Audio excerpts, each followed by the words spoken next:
not. It's about 10 after 9 now. So welcome, everyone. In terms of preliminary items, we did have 3 people who asked for permission to speak: Chris Hammond, John Nooner, and Phil Pulaski. So certainly, if any of you want to speak at any point, let me know. The first item we have on our agenda is a review and approval of the meeting agenda, which was circulated to all the commission members. Do I have either any comments or a motion to approve the meeting agenda? Any second? Thank you. All in favor? Anyone opposed?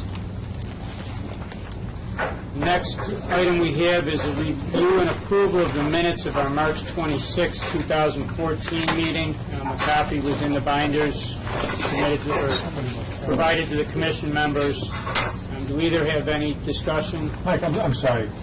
Could you ask the folks down there? Well, now it's just stopped. But it was someone off camera who was doing something that was making a lot of noise. But it seems to have ceased. Go ahead. I'm sorry. They can probably hear you.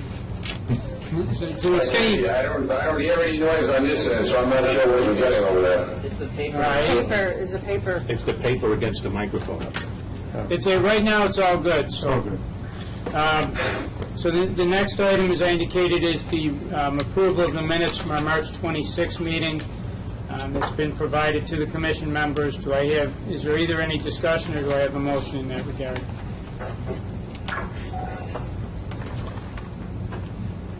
Approval. All right, do we have a second? Second. All in favor? Anyone opposed? Our next set of issues deals with accreditation and or laboratory updates. Brian, if you want to handle those. Sure. The first item under that is the Monroe County Crime Laboratory. They just underwent their final assessment regarding their digital evidence section. As you recall, last year, when they approached, they brought that discipline on through using mock cases and were provided accreditation for a 1-year period. ASPAD Lab went in and did another assessment, and this time also looked at the regular casework that the lab generated. The lab director can be available by telephone if you have questions about any of the material. That's there. So we have the assessment report, and this would need a vote because this is. You want me to call the John Clark? Does anyone have any questions?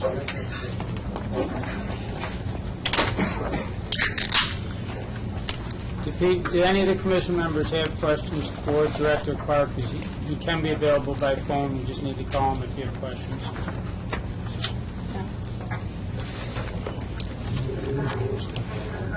I think it was a good model of bringing on, letting them do the mock cases, having the evaluate. I mean, it took a little extra time, but I think. If there's no other discussion, do we have a motion with regard to Monroe County and accreditation in digital? I'll make the motion to approve. Second. All in favor? Anyone opposed? Abstention. Okay, 1 abstention. Okay. The next item under accreditation is the Nassau County Office of the Medical Examiner Division of Forensic Services. We have Dr. Pat Buffalino here from the laboratory. They underwent their ASPAD Labs International Surveillance Visit, and there's a report that you were distributed dated April 10, 2014, and some documents that are associated with that.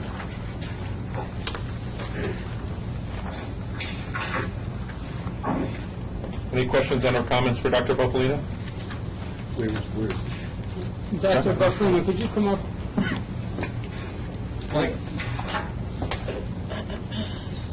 May I? Please. Dr. Buffalino, good morning. So where do we stand now, 3 years out from the 2010, early 2011 debacle in Nassau County? How far along are we in getting this lab completely back up to snuff? So we met yesterday. I'm told now at this point that the funding's been approved.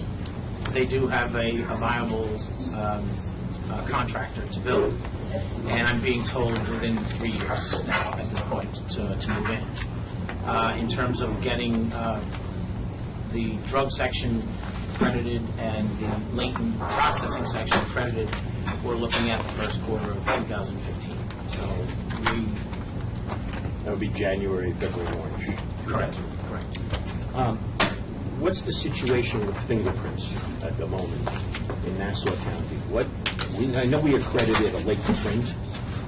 What is it doing, and what is the Nassau County Police Department doing as of today? So the police department, either the crime scene unit or the identification unit, they are processing the evidence. And the evidence is then brought to us for comparison. So we're doing full comparisons at this point, handling both the backlog and current cases. And we're actually doing pretty well. We're returning about 40% of the cases that are coming in right now. So our productivity is coming up. So there's no more outsourcing of fingerprint comparison? That's correct. It's finished? That's correct. And the only thing, just so I understand, the only thing the Nassau County Police Department does is at the crime scene, they recover the prints. They lift them, they're latent, with whatever processes science has to offer. If it's an item that can't be brought to their identification unit, then they would take a lift at the scenes, and anything that can be transported evidentiary-wise. They bring it to you. No, we're not accredited for processing, but it's done by the ID unit, which is within, the police department headquarters. Development of latent prints. Right, so my question to you, Dr. Corrado, is where we stand. I know you've raised this issue repeatedly.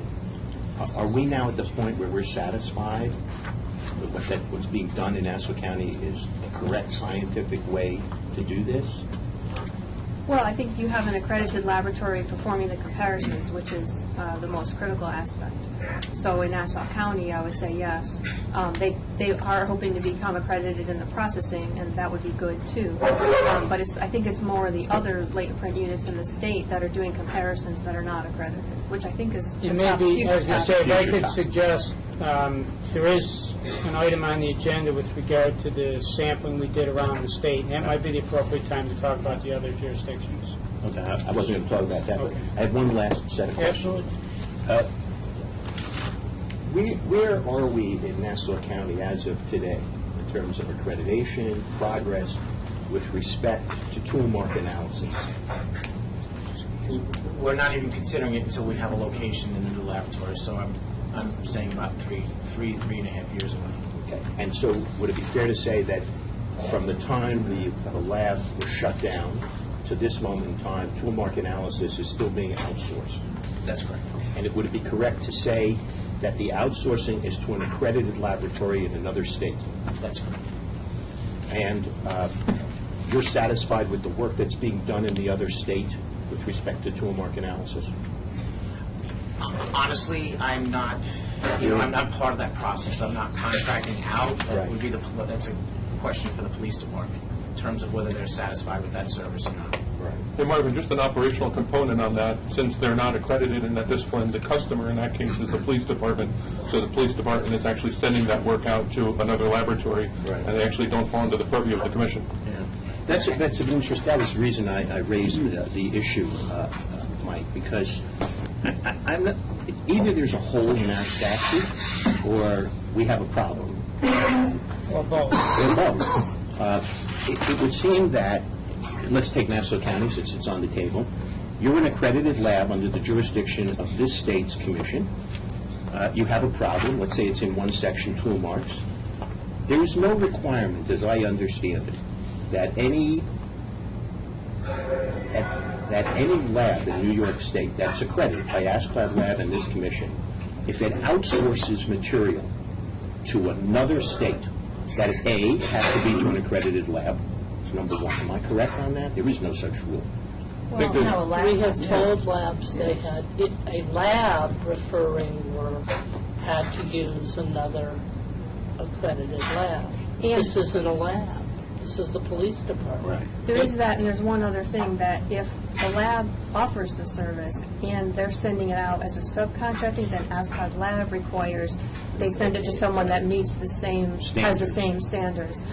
But that's only if you're doing the work, whereas he's not doing He's it. not even doing it. It's So- bypassed completely. Correct. So- That's where, as I see, the potential hole exists, is someone could just say, look, we don't like this whole accreditation business, we'll shut our lab down. Right. And then the police department will be free to send things to Anywhere they want. accredited or unaccredited. So that would mean this commission would have no jurisdiction, as it currently stands.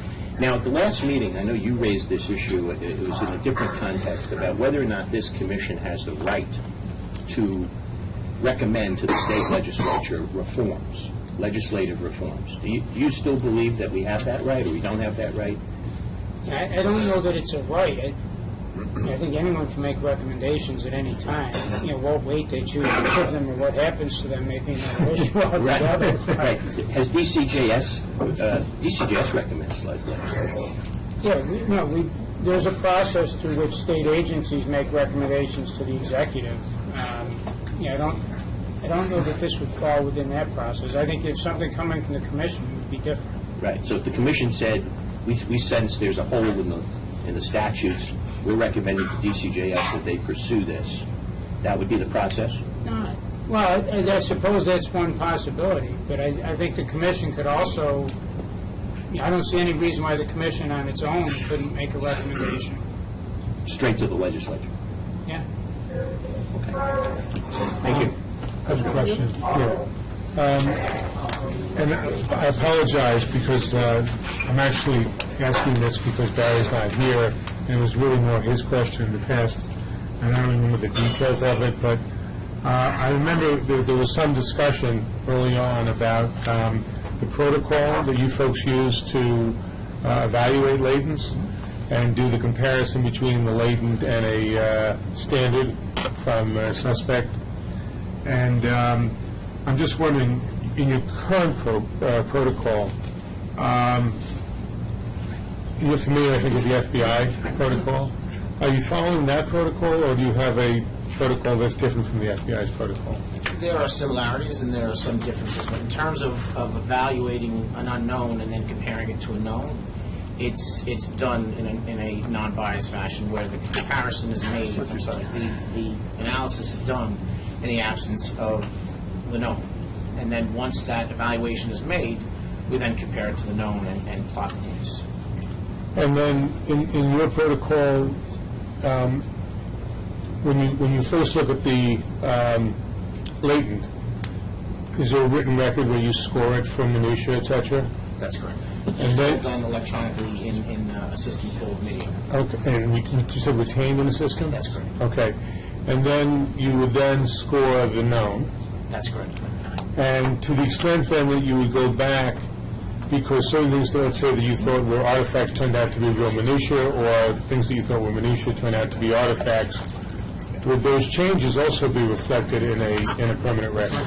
They're all recorded in caseworks, and aesthetically, we use a different color for that point, just so the reviewer knows that there's been an additional change or something that's been deleted.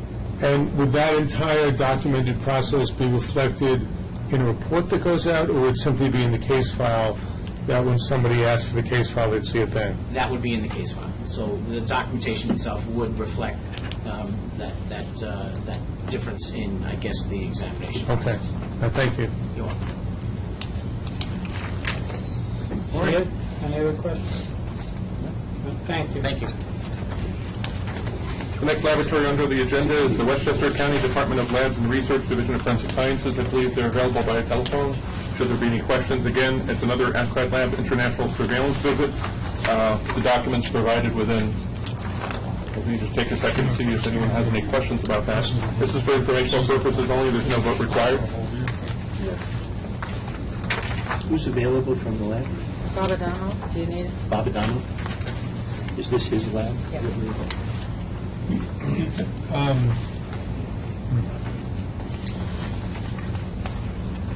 I have a favor to ask, which is that could we just postpone this one until we get to the end of them, only because, again, I was hoping that Barry would be here for this because he personally had some questions about the OCME at this point because of the nature of this review, this management system review, and I think he had some specific, what? We're at Westchester. We're doing the Westchester right now. Well, then that makes sense. But we can, if You want some coffee? No, that's it. we get to the OCME before Barry shows up and you want to ask us to... There's no going in the complaint. Any questions on Westchester that we need Bob Adamo for? No. Okay. All right. Next item on the agenda is the New York State Police Crime Laboratory. Up in Albany, we have Major Monroe from the laboratory. Essentially, these are some notifications of changes in both top and key management for informational purposes only, no vote required.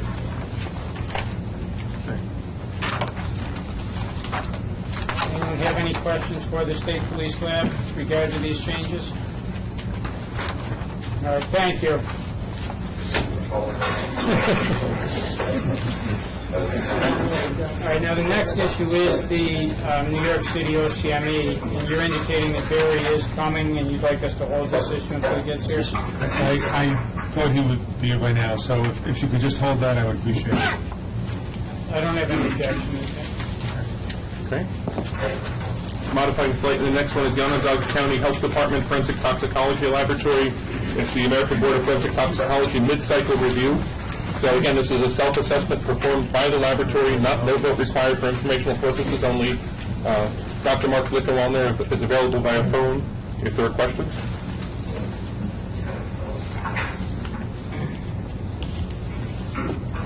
Okay, hearing none, the next one down is the Monroe County Office of the Chief Medical Examiner Forensic Toxicology Laboratory. They actually had their ABFT inspection. A vote would be required. The documents are within your binder. Dr. Bino is available via phone also, should there be any questions.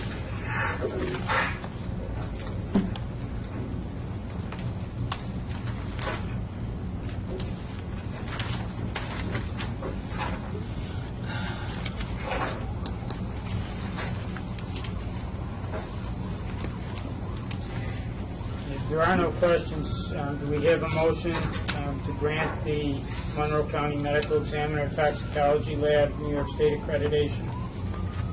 So moved. Do we have a second? I'll second. All in favor? Anyone opposed?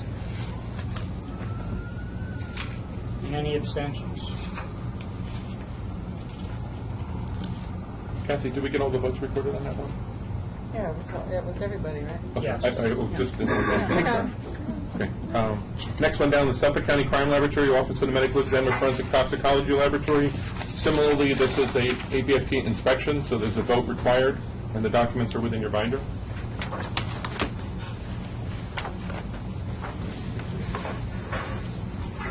Any questions or discussion with regard to the Suffolk County Medical Examiner Toxicology Lab? Dr. Michael Lair is available via phone if there are. Yes, sir. Was there a letter from Dr. Jones? I believe there were some supplemental documents you received also that were maybe on your table when you received it. You're looking for the accreditation letter? Or? Yeah. Packet that was on your table? Oh, okay. I thought that was on my room. Do you want a copy?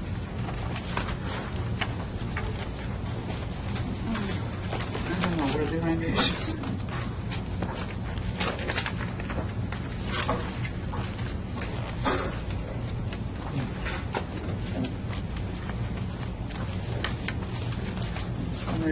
No, that's all right. Take your time. Oh, okay. No, this is.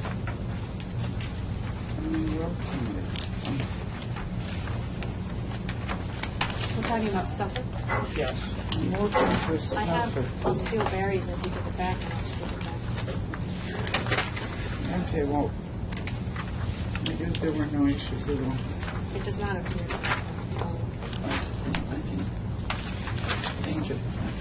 Sorry, go on. No, that's all right. All right, if there are no questions, do we have a motion with regard to Suffolk County Medical Examiner's Toxicology Lab? So, All right, do we have a second? Second. All in favor? Anyone opposed? One abstention.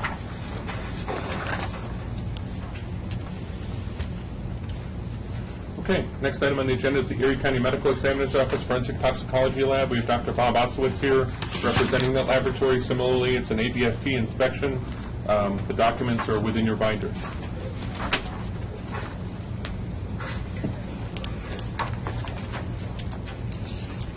Any discussion or any questions with regard to the Erie County Medical Examiner's Toxicology Lab?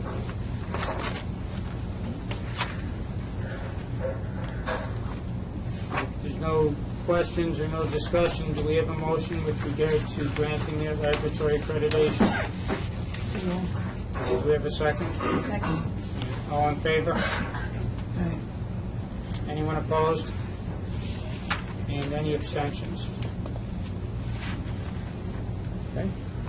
Next laboratory is the Yonkers Police Department, Forensic Science Service Laboratory. They had a ASPAD International Surveillance visit.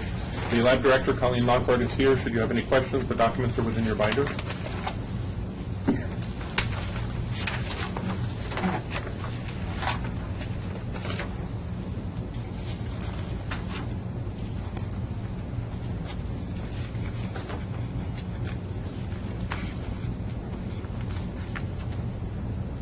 there's no questions or discussion, then we can move on. Okay. Next item down is the Nassau County Office of the Medical Examiner, Forensic Toxicology Laboratory. We have Dr. Joe Avila here. Again, this is a mid-cycle self-evaluation that's performed by the laboratory documents within your binder. I have a comment I'd like to make about that. Sure. Dr. Avila, I would just like to commend you. I noticed here it says that your lab is performing proficiency testing on the solid dose drugs. And as far as I know, a number of the tox labs do the testing on the solid dose drugs, but you're the first one that I've seen that's actually doing a proficiency test on that. So I just wanted to commend you for that. For those of us who don't get that, what is a solid dose? So it's just a drug, a powder form of a drug. As opposed to any other? As opposed to the toxicology samples, which are typically body fluid type Fluids. samples.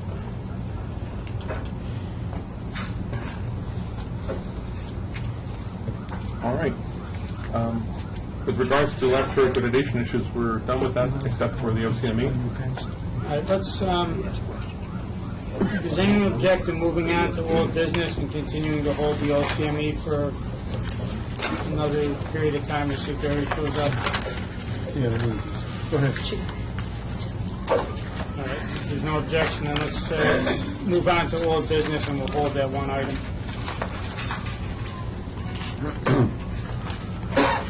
Our first issue under old business is, again, the New York City Office of the Chief Medical Examiner, Department of Forensic Biology. And it's a letter from the DNA Subcommittee dated June 2nd, 2014 regarding low-copy DNA testing. There's no vote or action required at this time. As I read the letter, it indicates that they've made a decision with regard to part of the inquiry, but they're still in the process of looking at the issue with regard to another part of the inquiry that was made. And so I assume once they finish that, we'll get an update from them, and then at that time, if there's other discussion, we can take it up. Any other comment or discussion with regard to that issue? All right, the next issue is the latent print comparison survey update. Brian, you want to do that? Sure. Essentially what happened is at the last meeting, we did the preliminary survey of latent print providers within the state.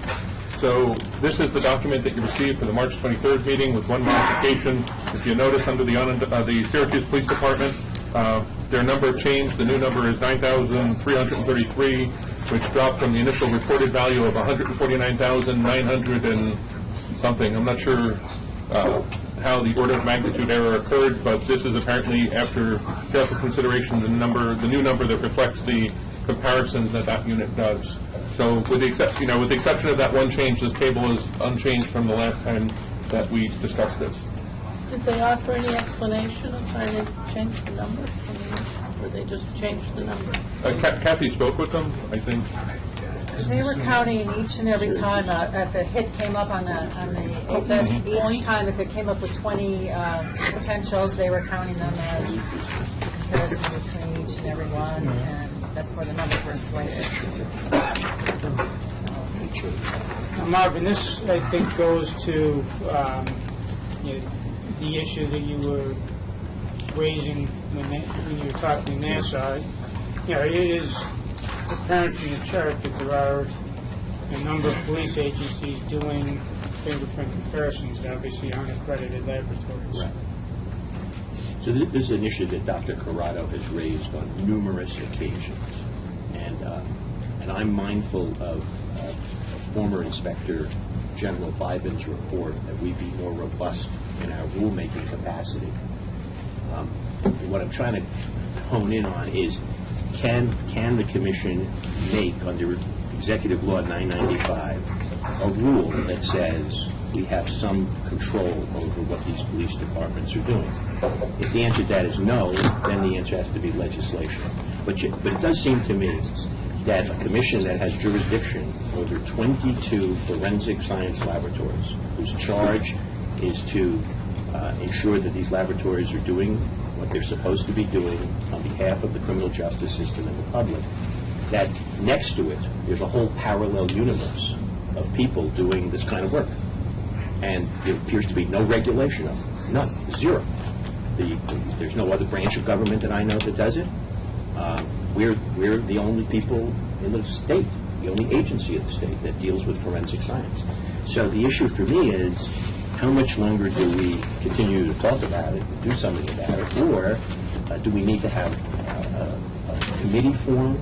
Do we need a legal opinion from Ms. We need to Bianchi? change the statute. Yeah, change the statute. Yeah, the issue as I see it is that the statute that creates this commission specifically exempts the fingerprints, Right. which puts us in this situation. So, Right. I think there would have to be legislative change Right. if that we're going to fall under our purview. Didn't the statute also exempt ballistics? No.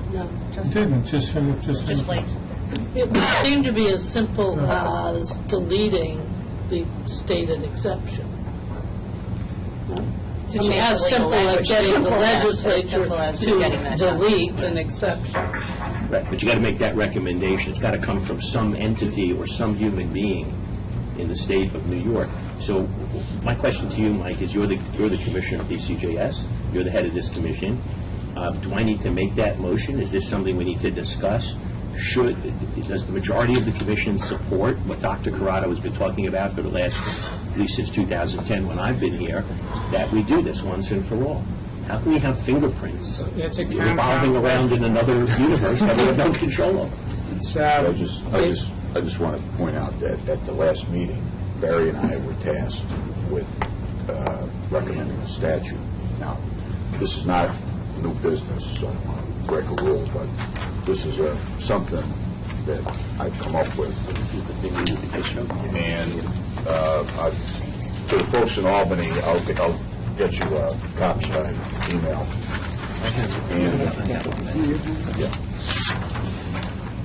Because it's not just fingerprints, it's a whole host of other disciplines that some agencies perform on their own outside the purview of an accredited forensic lab.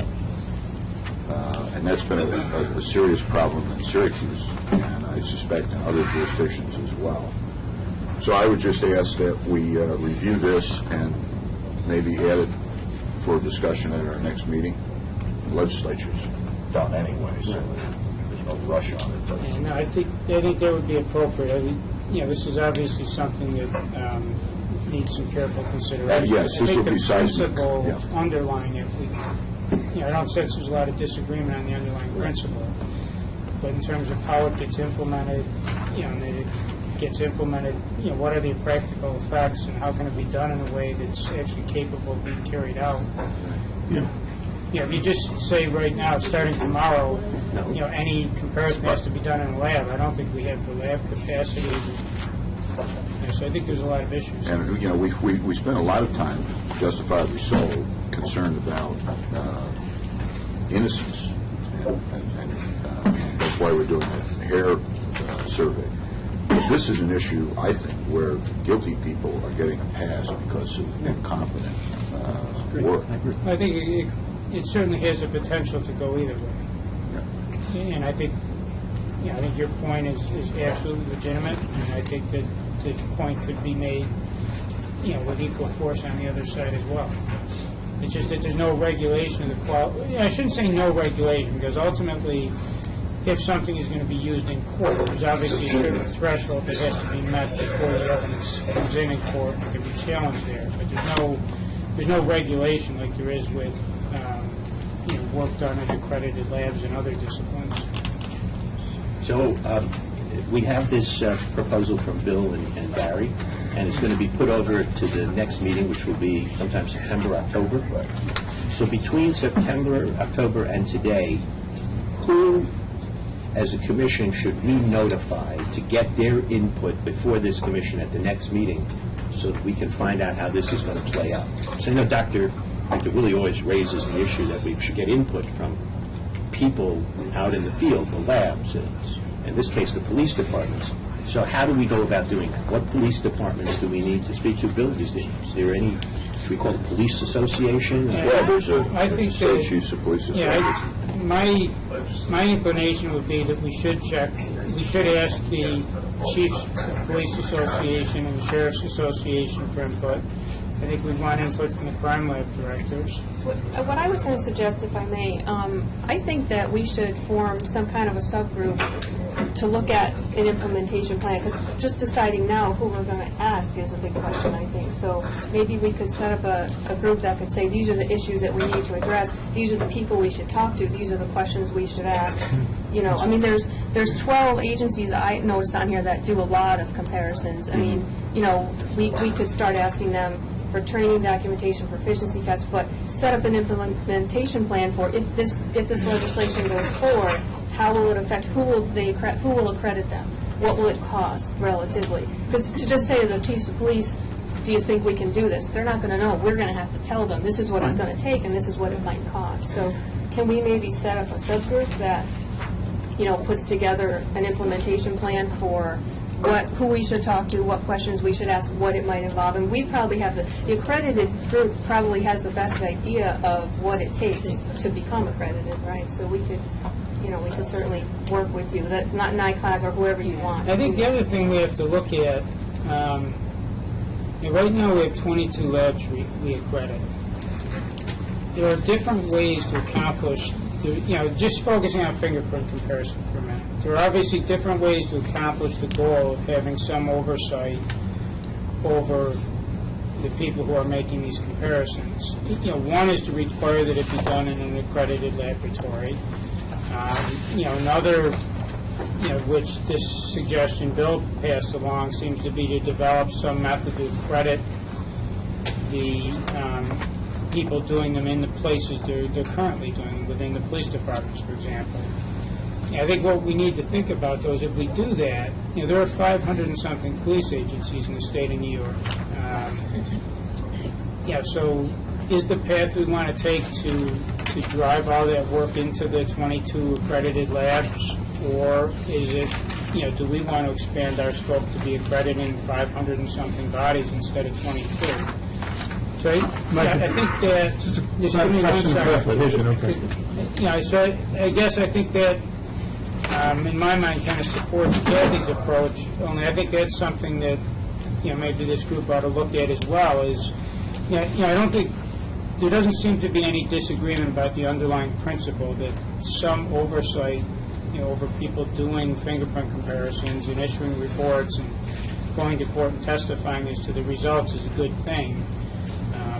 But a group to look at and make recommendations to us as to what is the best way to get that done, I think would be helpful. Or what are the options? Yeah. This committee that will formulate the questions, how long do you think it would take them to do it? Could they do it before the next meeting of the commission? If it weren't the summer, I'd say yeah, but getting a committee together in the summer might be hard. So maybe we want to start the committee going and maybe the meeting after that? I mean, that's... It would still, the idea is that we're looking for a legislative recommendation.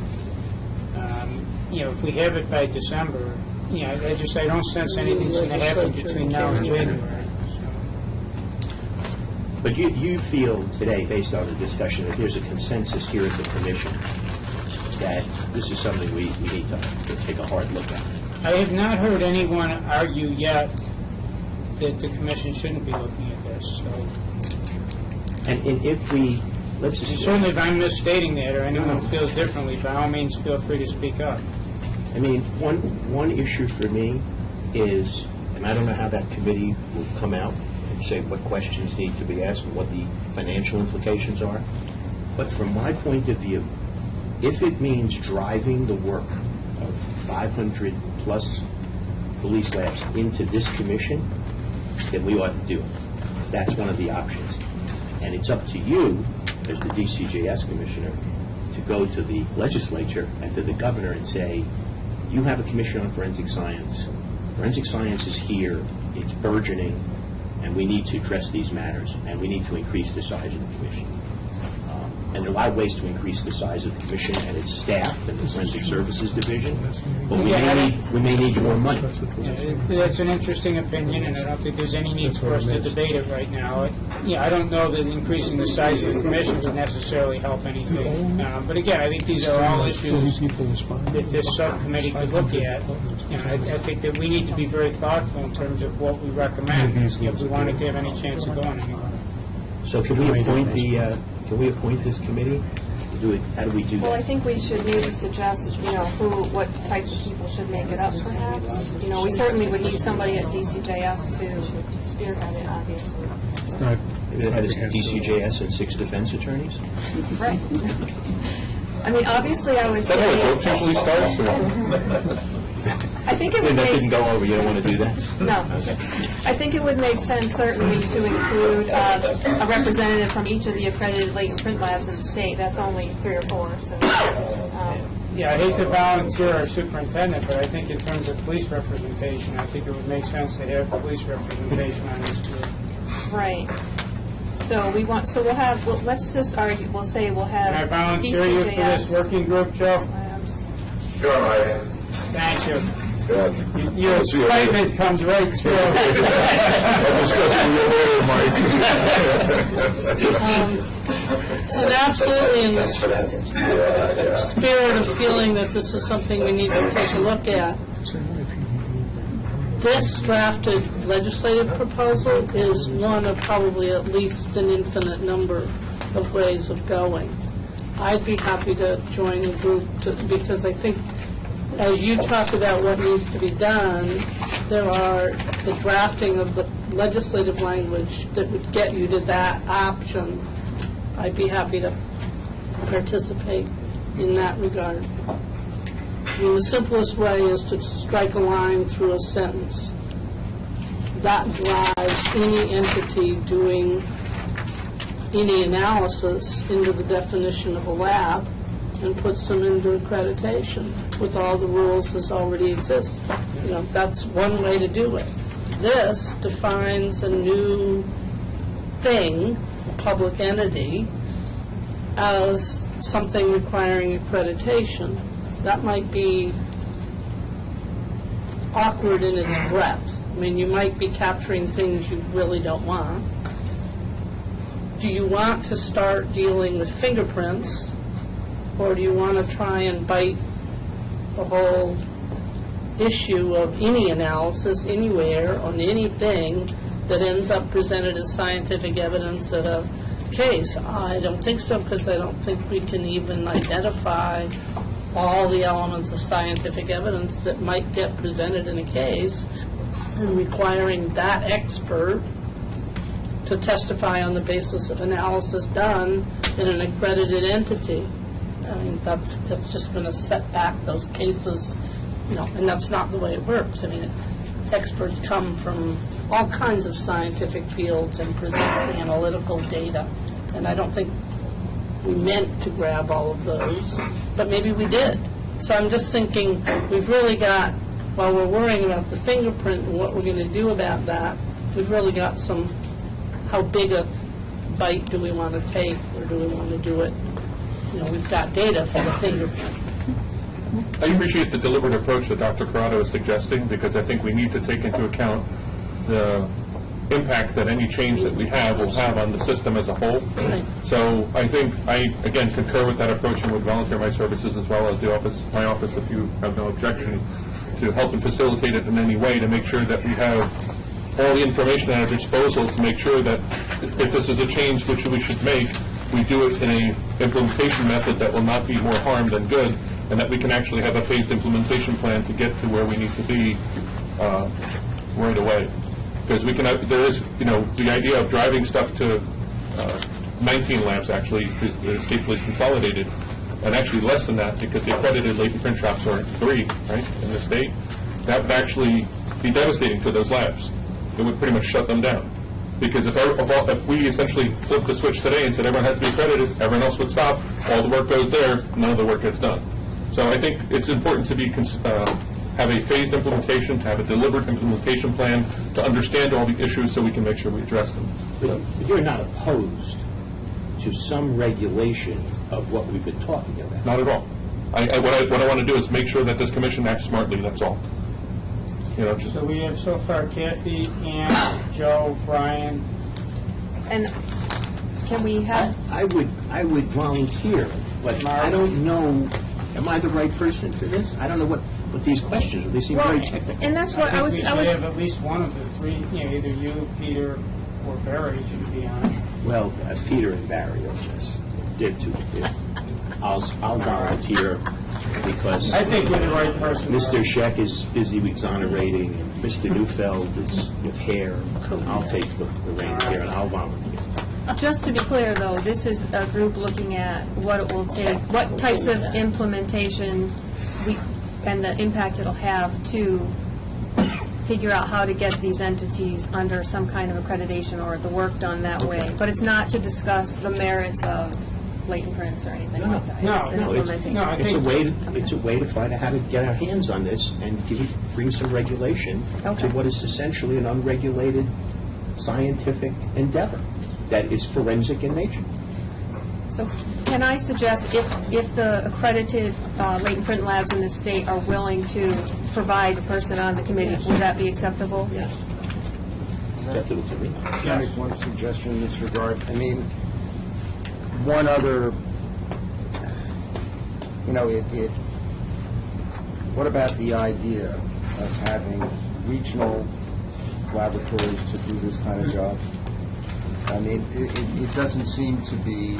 I don't know that well, go ahead. Just so you know, Barry, Yeah. what happened before you got here is that they simply they decided to set up a subcommittee to explore all possibilities. That being one of them. Okay? Yes, I understand. All right. I would The recommend. subcommittee might want to consider that because while on the one hand, it's a good idea to finally organize this, it wouldn't be a good idea, I think, unless we're really looking towards the future, because all of this technology is changing, right?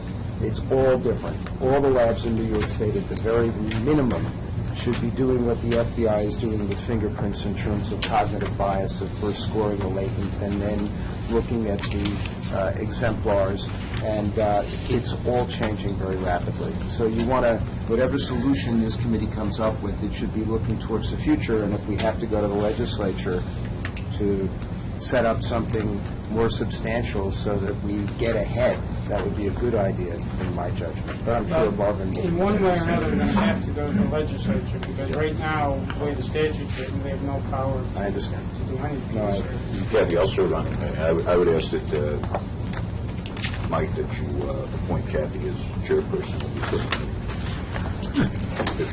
Are you willing to do that? You were almost as ecstatic as the gentleman on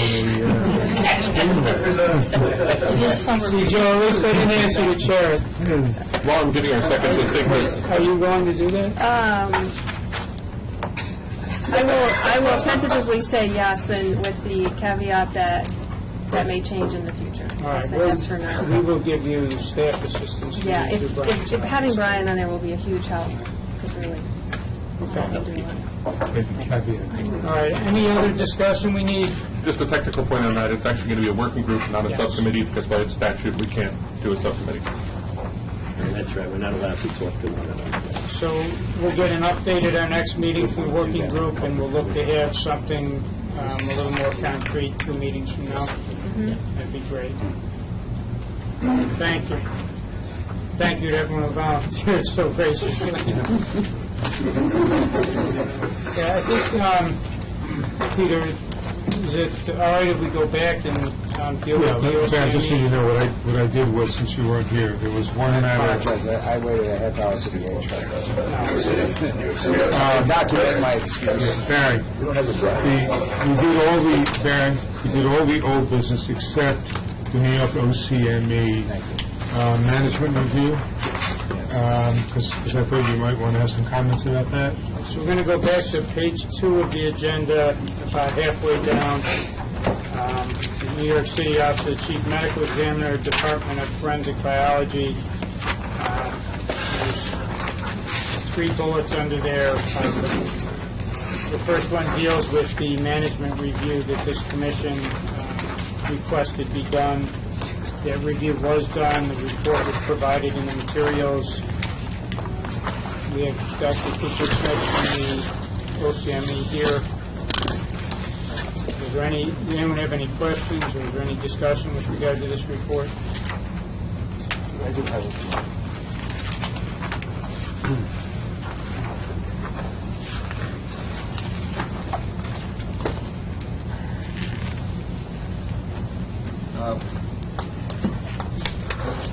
First, one thing that stood out to me was that,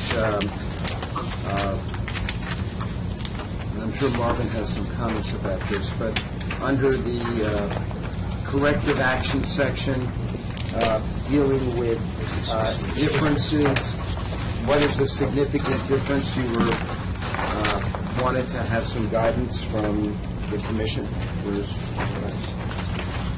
Is that right? Well, yes. I mean, in terms of the previous commission meetings and the Inspector General's report, it had indicated in there that perhaps the commission should provide us with some guidance as to what significant issues should be brought to a DNA technical leader. That's why it was listed within here. Right. So as I understood the discussion before, there was a question of what happens, as in the cases that the Inspector General reviewed with Carrageen, when 2 analysts would be looking at, let's say, a DNA profile and deciding what is or is not an allele, what is or is not in a mixture, and 2 analysts have a disagreement about it. And then the process is the technical leader is supposed to resolve it. Is that right? That is correct, yes. So why isn't it sufficient that you just document everything? We are documenting everything now.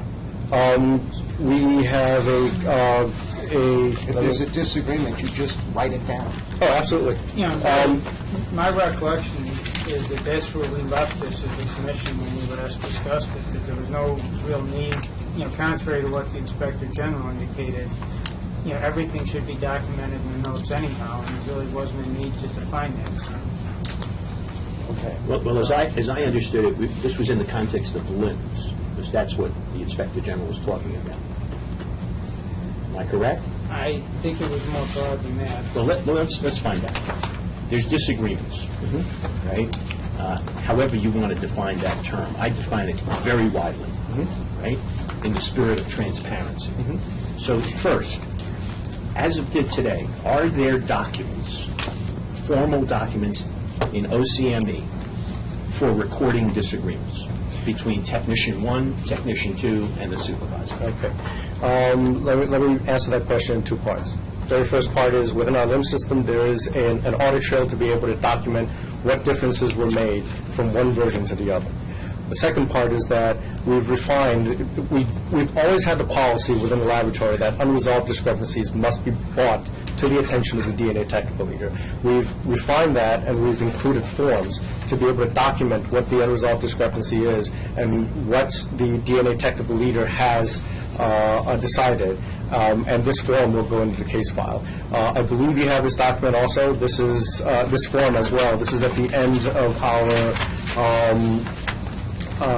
response concerning the Ask Our Last Special Visit. There was a form in the back entitled Unresolved Discrepancies Documentation. Right. I'm not That's this one here. I'm not sure what page it is. It's in the binder. It's after the management system review. Okay. But I will say, previously, I mean, even if there's any unresolved discrepancies, case notes should reflect that. So, I don't want to, Barry, can I follow up? With you. Yeah. Lawyers always get nervous when people use adjectives. Of course. Right? So let's do unresolved discrepancies. Technician A says it's a match. Technician B says it's inconclusive. They go, they talk, they can't resolve it. They go see supervisor number one. Supervisor number one calls the parties together, they have a discussion, it's resolved.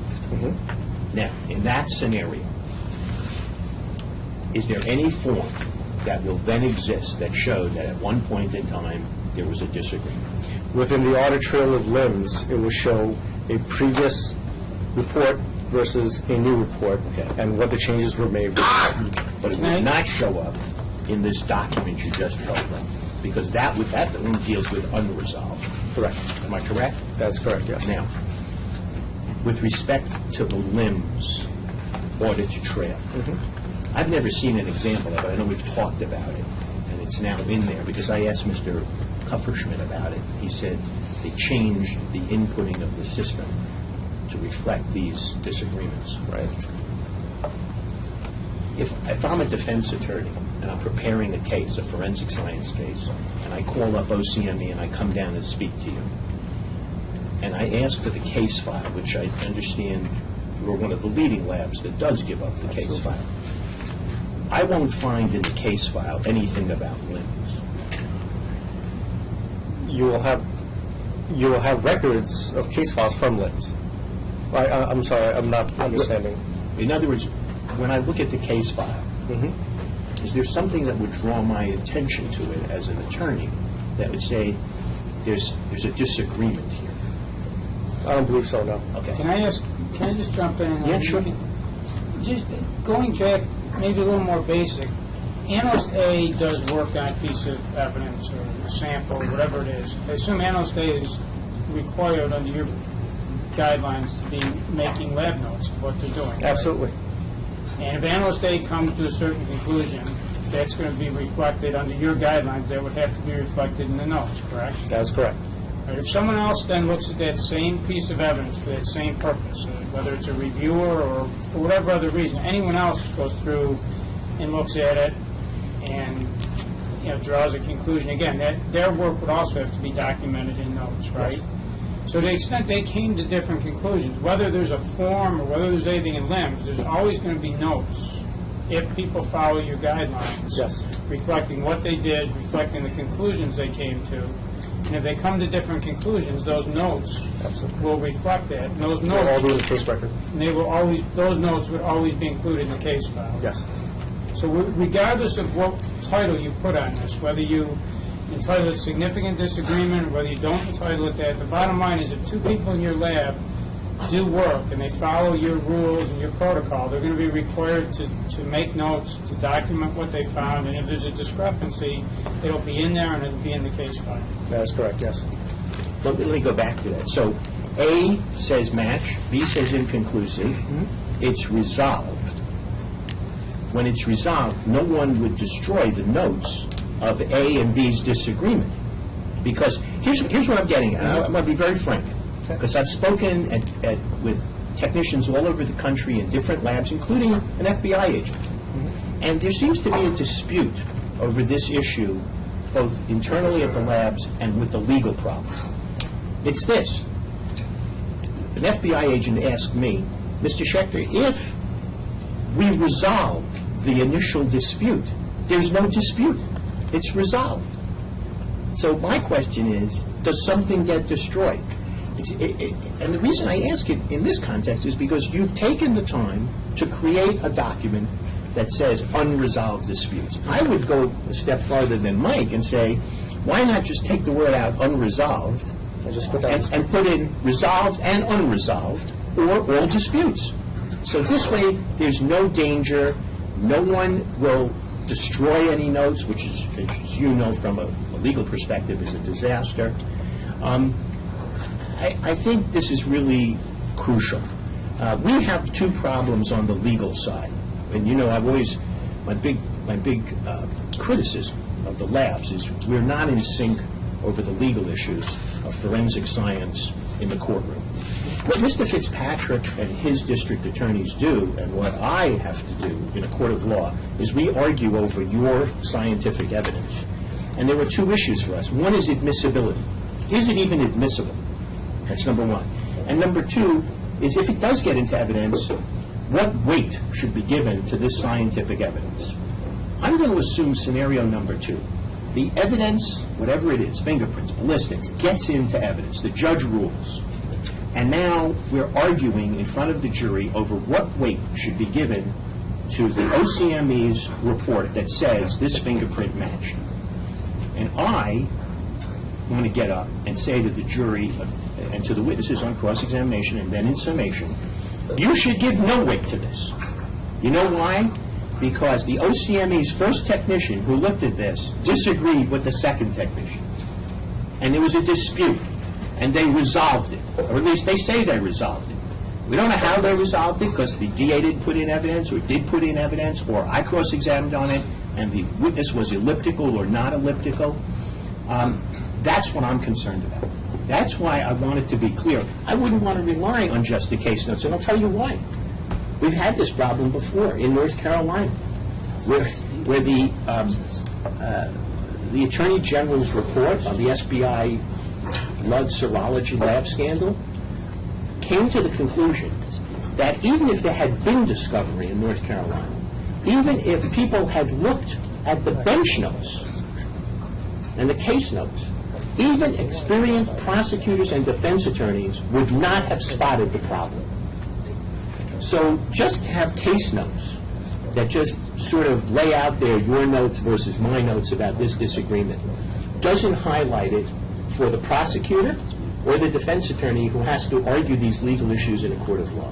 So since we have the document, and you've already made the changes to limbs to prevent it, so there's an audit trail, would there be a massive harm if we changed this form and said to all the lab people at OCME, given that you, Dr. Kupferschmidt, have assured us that we're going to expand and be much more transparent about a lot of things that we do in the name of science, would it be possible to change the form and just make it all disputes? And you educate all the technicians in the different departments and say to them, if there's a dispute, a disagreement, a consultation, a discussion, and there's a difference of opinion, it's got to be noted on this form. Well, I think Maureen and Kathy can jump in here. When you're, part of the process is senior people are giving advice to junior people in complex cases and so on. I mean, is a discussion really a dispute, and do we have to define the word dispute? Because oftentimes when you look at a graph from a gas chromatograph or a graph from a DNA analyzer, so what's a dispute, right, versus what's discussion versus what's, Well, I understand that point of view from you inside the laboratory. But your product comes out of the laboratory and migrates into the courtroom, where it's marked as an exhibit. And so let's assume we're right. And I say to the jury, this was a dispute, right? And you tell Mr. Fitzpatrick, who's the prosecutor, that wasn't a dispute at all. That's just a discussion. In fact, Dr. Willie, I think, on one occasion indicated, we do this. Is what scientists do. We talk a lot. So, okay, fair enough. Mr. Fitzpatrick says to the jury, all they were doing was talking. That's what scientists do. Mr. Schechter's making a big deal about nothing. This is good science. And we leave it to the jury based on that. But the other way that we're doing it now, it doesn't get through to the jury. No one sees it. No one hears about it. And Mr. Lean, the context of all of this, and I think that's why you have this documented form, is the ASCLD lab rule, which says, I think, that there has to be some kind of protocol for disagreements.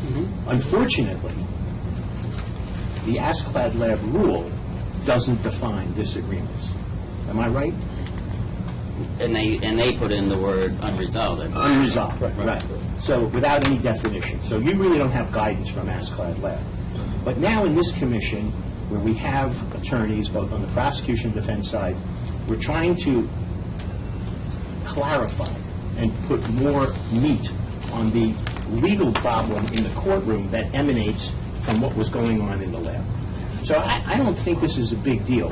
You've done the limbs thing, which you assured us would be done, and that was great. So there's an audit trail.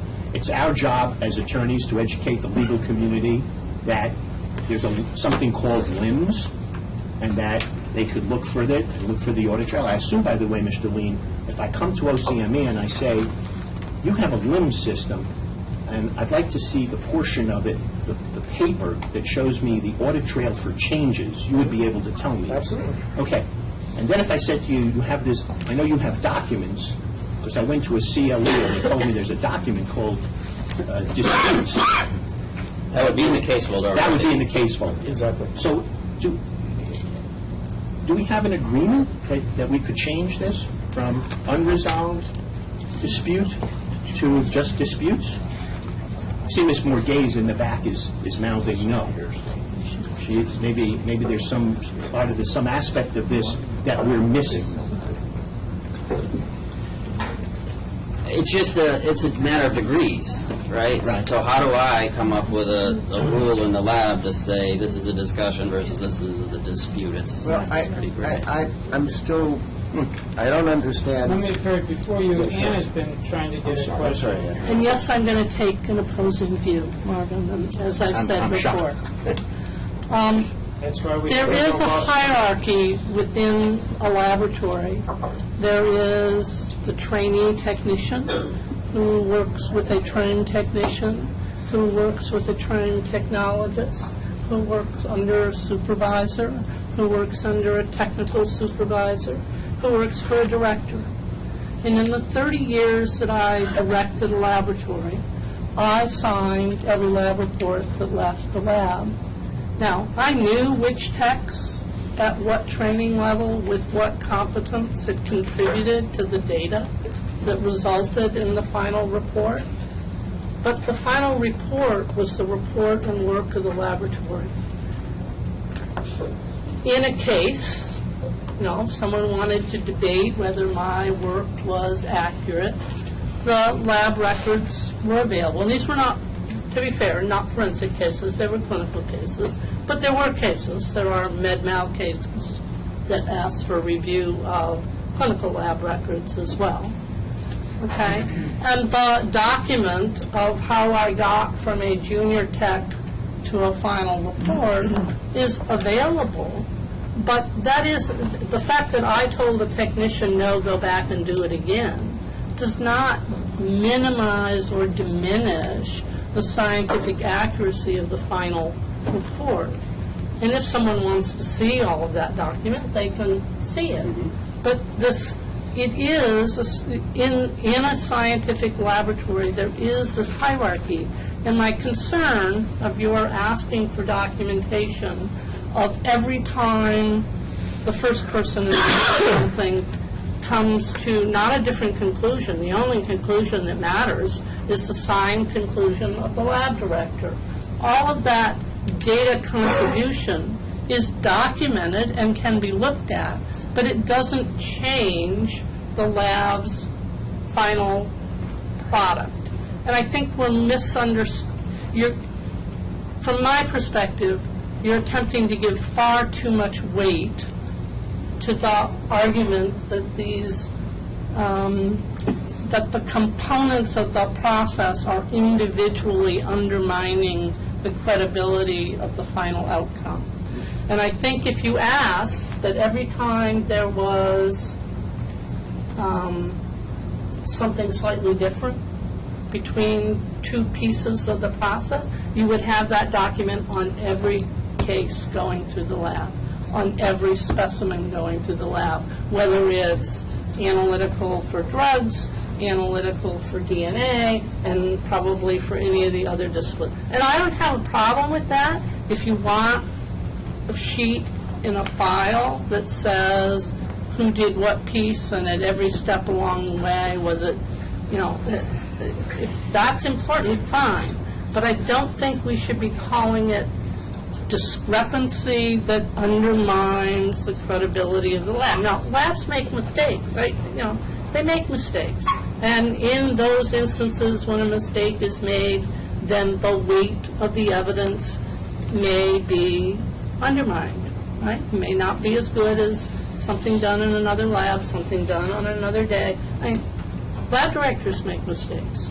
And getting to the root of that, but if you want every time Tech A sees something different than Tech B, and when the supervisor reviews it, the quality controls are on the edge instead of in the middle, or, the lab director sends it back to have another, in my world, 10 cells looked at, or they don't like the quality of the runs that day. Not that case, but just the whole output that particular day, and they ask somebody to do it again.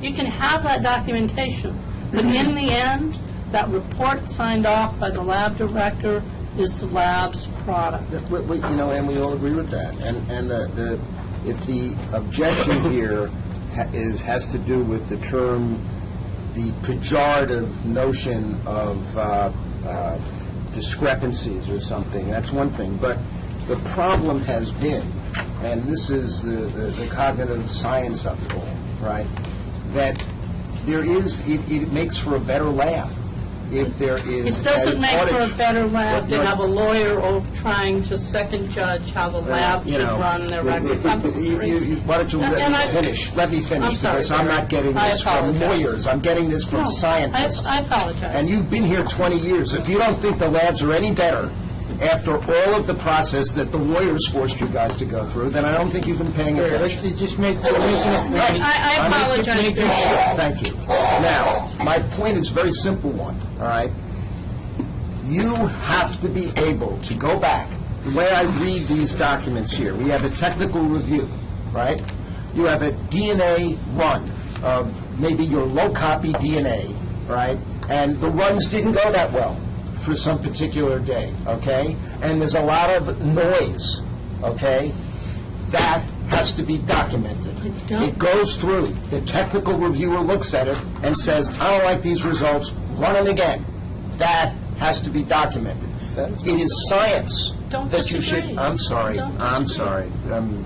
My train was late. I apologize. So was mine. Okay. You have to be able to go back through this and document it, right? We need an audit trail. And it is better in the long run to have the labs operate just the way Ann did, because lawyers in court will eventually understand, juries will understand, if a technical reviewer looked at the junior lab person, right, and said, oh, there are errors here, I have to correct it, or we have to do it again, then you are able to keep track of the nonconformities in a systematic way.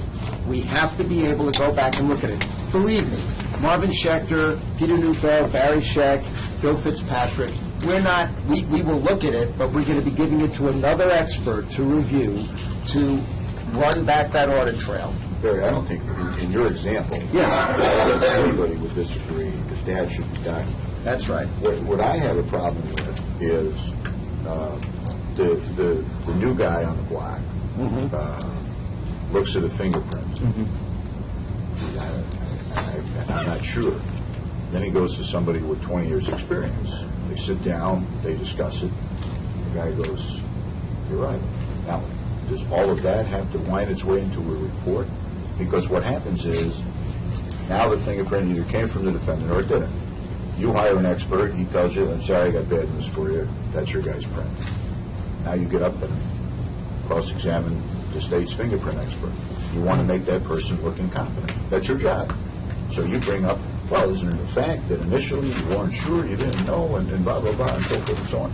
That's not really fair. And that stifles a guy or a person learning the craft. Because if I'm that person, I'm just going to keep my mouth shut and not try to engage in a discussion because I know it's going to be manipulated at some point later on. Well, but that's now, if the guy says that's not the defendant's print, that has to be documented. But here's the difference, and all that I'm talking about is the documentation. This is how the culture has to change, right? There's no harm in two people disagreeing, or the younger person or the untrained person doing it. But what has to be done from a cognitive science point of view, and the fingerprints are an excellent example, what the FBI has done is somebody looks at the latent and you score it. You say, I think this is information, right, or not. I think this particular thing down here is potentially a distortion from the way it was laid down, and that's a red flag. Then I look at the target print, and then I change, and that's documented. Then maybe it goes to a technical reviewer, right? And the technical reviewer says, no, you've got this all wrong, okay? We have to go back, and you missed 3 little things in here, right? And this is an exclusion, or it's really a match, or whatever. And that whole document trail, it has to be there. Otherwise, the labs won't get better, and they won't be keeping track of their nonconformities. The same thing that is true for fingerprints, and they call this linear ASV. It is what is recommended in the Inspector General's report. It's been what's recommended in the latest NIST report on fingerprints. The same thing has to be true for sequential unmasking when you're doing DNA analysis. First, you take a look at all the different peaks on the certain samples, and you don't know who they're from, right? And you score them. Yep. And then if you go back and you look at the knowns and you rescore them, and somebody should be able to look at that. And the reason why this is so important is that you're even dealing with a disputed technique now, low copy number DNA, that only this lab does, right? Where they're going down to like the 1 cell level, right, and amplifying it up, and they cut the biology into 3 different pieces, and they start looking at the 3 different things, and they say if 2 or 3 conform, then we'll make a call at really minute levels. And there's a whole bunch of scientists that started this technology years ago who Peter and I cross-examined for years, who say, well, we're really worried about this because we have stochastic fluctuation and we're not sure what's real and not real, all right? It's exactly the area where we had the whole carriaging scandal, exactly the same thing.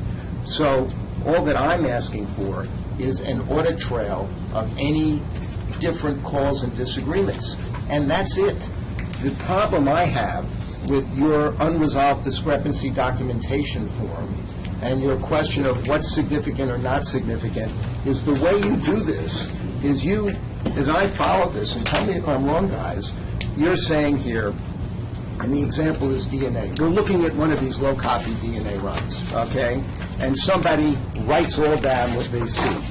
And then, and I'm looking here at, just before your form at the end where it says technical review, and you'll see that then there's a page here talking about what's in the sample or what's not in the mixture, and then you say, well, if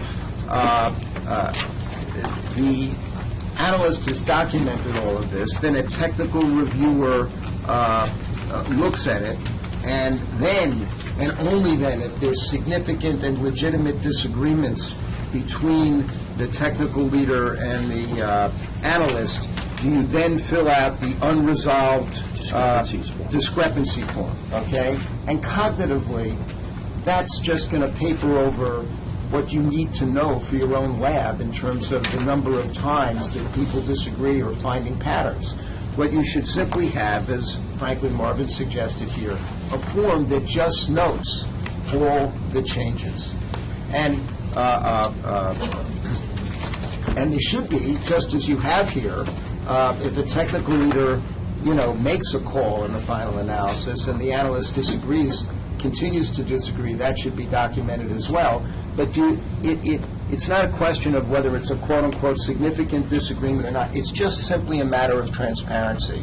And what will happen in the long run is everybody will understand the differences. The technical leader makes the call. The head of the lab, like Ann, is the one that signs the document and said, I've looked at all of this and I now understand exactly what is good or not, and will come into court and stand behind it. And people will understand that that's the way these things get interpreted. But unless you have a clear audit trail, we'll never understand. And the reason why it's so important, and we know this from the Carrageen case, and I go back and look at your discussion of what is a proper corrective action, and you say, well, the corrective action here for the Carrageen case is that we're now required to report to the city council. Is that what you put here? I'm sorry, for which page? In other words, under corrective action, page 7 of your report, right? You're talking about what review of corrective action procedures and records, looking at the Mitchell-Carrigy nonconformances, right? And the primary change was the requirement to inform the city council of significant nonconformances. And then they say there have been minor changes to the form used to record the corrective action, right? It is noted that root cause analysis was already part of the laboratory's corrective action procedure and records, right? Well, first of all, am I mixing apples and oranges? Isn't this the same issue? Yes and no. The Carrageen situation was because she wasn't following protocol. We had these protocols in place. We beefed them up significantly, as you can see, and as we're talking about. But the root cause of that issue was that she didn't even follow the procedure. So, of course, that slips through the cracks because she made the crack.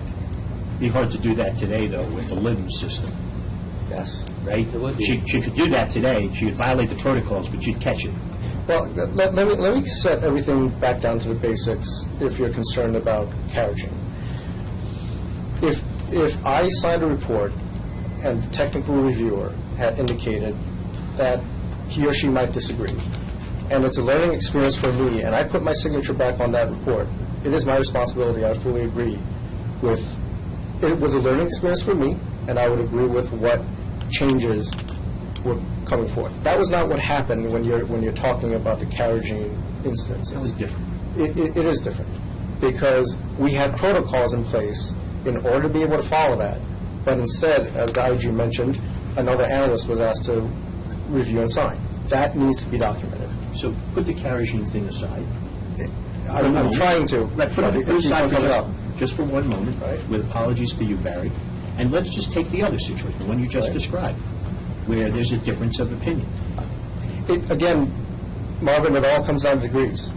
Right. Is it a difference of opinion, or is it a learning issue? Let's assume it's a learning experience for the parties. Okay. Shouldn't that be documented? Shouldn't it be documented so that juror number 7, right, who has to weigh the evidence? This is why I disagree with Dr. Willie, because for her, her statement, the final conclusion is what counts.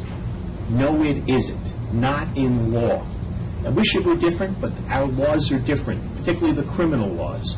And so the rules of evidence, which deal with admissibility and weight, are being circumvented, albeit unintentionally, when the weight element is removed from consideration by the jury. It may very well be that the juror number 7 will conclude, after hearing Mr. Fitzpatrick's summation and my summation and the respective direct and cross-examinations, that, you know something, that young person who said, "I'm not sure," was exactly what they purported to be, a young person not sure, and it was resolved. And as I don't buy Mr. Schechter's argument, I'm finding the defendant guilty. But we'll never get to that, and we'll never know whether that issue was considered by the jury if the defense attorney and or the prosecutor never even knew that something happened. But What could be didn't wrong you with tell that? us that they'll know because you document the lab people who look at it document that in their notes right now, and those notes are turned over as part of the case file? You will know. I mean, if a junior person says this is enough data to make a conclusion, a more senior person says no, do another run, that other run is in the case file, it's documented. No, but we don't know that there was, we don't know that, you don't document. Every time we do coaching in the lab, no, we don't. No, but what I mean to say is, if it's one thing if there was not enough, well, it may be a question of what is or isn't enough data. The point is that can't you put a system in place which just documents, each of these kinds of changes or corrections in the process? It's not a question of disparity. I'm looking at it not so much from the question of, what plays in front of the jury. I'm thinking maybe bringing up Carrageen is wrong, all right? What about Sarita Mitchell, all right? The whole point is, unless you have a continuous documentation in real time, in a systematic way, of what discrepancies are arising, right, you won't know whether the prototypical answer, the example here of a young analyst, is the young analyst learning anything? I mean, how many times can you make the same mistake? And we do have that in place. Well, so if you have that in place, how hard can it be? How do you have it in place? Isn't there continuous documentation? We have it in place through our corrective action, our nonconformance procedures. If they do something wrong, it's documented, it's put in a database. I mean, all of that is tracked. But So what's the maybe I'm hearing the extreme that you're not pushing it at, but I find it overly burdensome and nearly impossible to record every conversation somehow about a case discussion. We're not asking. We're not asking for Mr. that. Cutler, we're not asking for that. Just not. And that would be, you would be right. That would be onerous and frankly ridiculous. We're looking for something totally different. We're looking for transparency on what are clearly unresolved differences. And even if the differences are resolved after a discussion, there was a difference. And so that difference should be noted. And if a jury hears that evidence and it wants to conclude one way or the other, that's the jury's business. And it doesn't reflect badly on the lab. It shows that the lab did what science required. It was totally transparent. Maybe what we really are asking you already have. We're just not seeing it. And that is, if you're systematically keeping track of the nonconformities, right, then that's the kind of documentation that should be present in a file. In other words, what I'm looking at is much more in line with the notion of sequential unmasking, or a sequential process that details the patterns of what the corrections are. And it's, obviously it's going to be a comparatively rare event that you wind up fighting to the point where two people don't resolve their differences. But, that would come out as well. What we're really interested in is being able to have a sequenced record of the differences, and just saying the only thing that's ever reported is when there's an unresolved difference, then we're never really going to know about that next level of and it's not trivial, I think, that if somebody is taking a look at a whole run from a DNA mixture or a fingerprint, is the example that Bill gave, and has, in a sequential way recorded all their reviews, and then the technical reviewer takes a look at it and says, this is wrong, right? And even if the junior analyst says, yeah, I now see that, this peak is above our, an XRFU, and I can actually call it, right? Having that audit trail is extremely important in a systematic way. I mean, those are not conversations. Those are differences in calls in a sequential way. I mean, is that a... I'm starting to understand what you're saying. Yes. Does that make sense to you, Tim? Mm-hmm. And if you took out the word from the top, unresolved, and you just had discrepancies documentation, and you educated technicians to broadly interpret them, and you got a situation where this form was filled out, and in the section where it says technical leader's recommendation, it would say, after discussion with Doe and Smith changed his conclusion, and I sided with Smith because, and you record it right there. What would be so terrible about that? Nothing, right? The other part of this is that I think that you might want to think a little bit harder about this notion of root cause and what it really means, because I noted that Tim, even in the ASCLAD review team prior to the whole blow-up around Mitchell and Carrigy, had actually noted that there were some problems in the root cause analysis forms at OCME. That was in the ASCLAD review before we had the big crisis. And what we're talking about here in terms of trying to document in a systematic way the technical differences, right? That to me is much more in line with how you finally determine what a root cause is. Because even when we're talking about Carrigy and Mitchell, yes, she's a rule breaker, and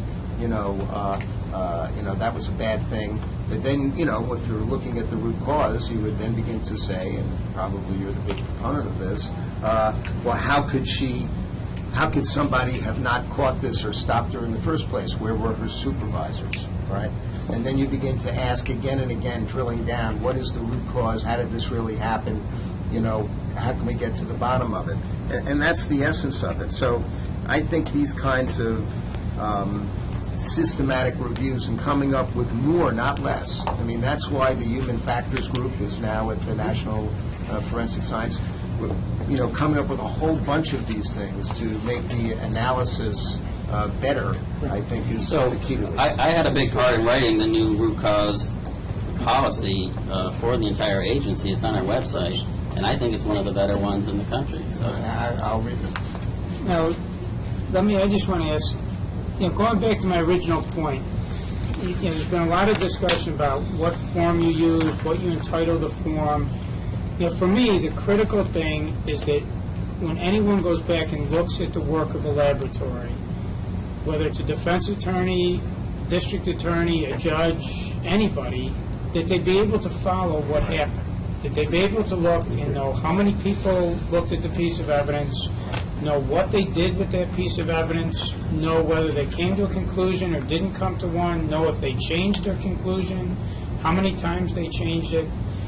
And to me, it doesn't really matter what heading you put on the piece of paper, as long as anybody can go back and it's clear from the documentation that you provide in the case file what happened, again, how many people did it, what conclusions they came to when they changed. Now, what I asked before, was what are reflected in the notes. And after listening to all of this, do your notes reflect that? If someone gets your case file and they look at the notes, do your notes currently reflect, assuming people follow your protocols and your procedures, will they reflect how many people looked at it, what they did with it, what conclusions they came to, whether or not they changed their conclusions? Is all that documented currently? yes, it is. Yes, it is. Clearly. In other To words, me, that is the Clear to another critical- expert. I mean, I would have to give you that caveat. Yeah, because at the end of the day, Marvin, I agree with Marvin that at the end of the day, it's not the DA or the defense attorney or even the lab director that's going to decide what weight in a forensic context. It's a judge or a jury that's going to make that decision. And the critical thing for me is that someone be able to look at those notes and from those notes know what happened every step of the way. And as long as we can do that, then defense attorneys and DAs can choose what to present and what arguments to make, and judges and juries ought to be able to do it. Marvin and then Ann. Ann hasn't spoken. I'll defer to Ann. So I think I agree with the general premise here that you need to be able to follow the process. I think there is some value in segregating out more serious problems. And my comment would be you just need to make sure that your process is very clear. And I think in reading a portion of the, so this is in the technical review, it's bolded. It says, if differences of opinion arise during the technical review process and cannot be resolved by the analyst, reviewer, their supervisor and/or manager, the unresolved discrepancy procedure must be followed. But that process isn't exactly clear. So presumably the analyst and the technical reviewer, not just a reviewer, would be discussing the data interpretation. Then in some cases, the technical reviewer may or may not be their supervisor, or is that always a third person? No, you're correct. And is it only if they don't agree and the technical leader doesn't agree, then one of these forms are filled out? That's how it's written, yes. So the form doesn't really reflect the process, I don't think. I agree to that suggestion. We'll make that change. Okay. Ann and Marvin. In the spirit of everybody agreeing documentation is important, I'm somewhat concerned that since we use our eyes and ears in looking at labs to see if they're documenting all the possible points at which a change might be made, is either ASCOG lab or ABFT. From a procedural standpoint, how are we going to make certain that accrediting body, those accrediting bodies, are aware of our preference? It may be good science, it may be good lab operations, but we're having a very collegial and cooperative conversation with a particular lab. There are other labs in the room who choose to be informed by this discussion. There may be other labs that will look at the the webcast and be informed. But we don't write technical rules and distribute them to the labs. We rely on ASCLD and ABFT to visit the labs and interpret their own criteria, which do say document, which do say keep track of errors, which do say, but I'm somewhat concerned that the conversation we've had about a particular protocol, a particular form, get translated somehow into information for ASCLD and ABFT that says, this is what we expect you to do in New York. Assuming we get to the end of our agenda, we'll have a chance to talk to ASCLD Lab about that today. Marvin? Okay.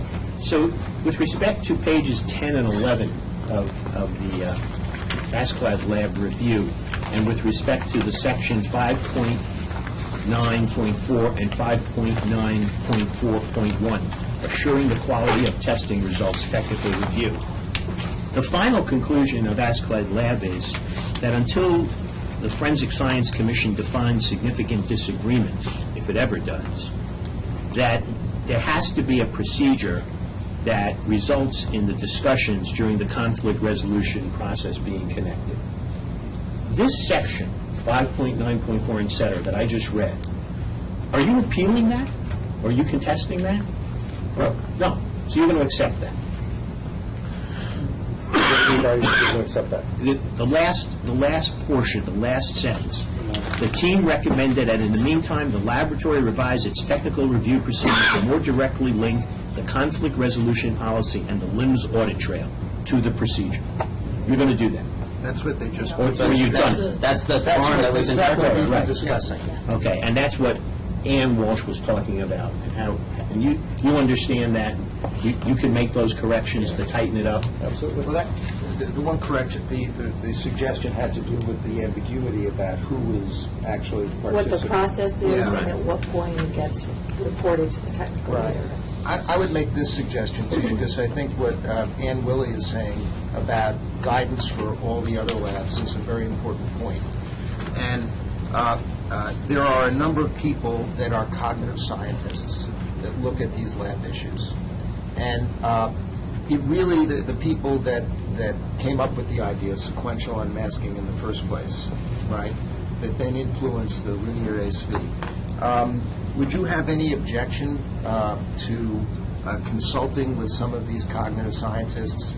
I could arrange for them to, talk with you, come down to the lab, look at this issue, and try to think it through with you. And the reason I say that is that in looking at the person I have in mind is Dr. William Thompson, who's probably the leading scholar in this area. When you go back and you look at his articles long ago in California Law Review and a number of things, and I'm just talking here about he's working for the Department of Defense and others. Just having somebody assist in thinking through how to design the record-keeping system in a way that is sequential, that gives you feedback information, that distinguishes between those errors which may be comparatively trivial, but those that really command your attention.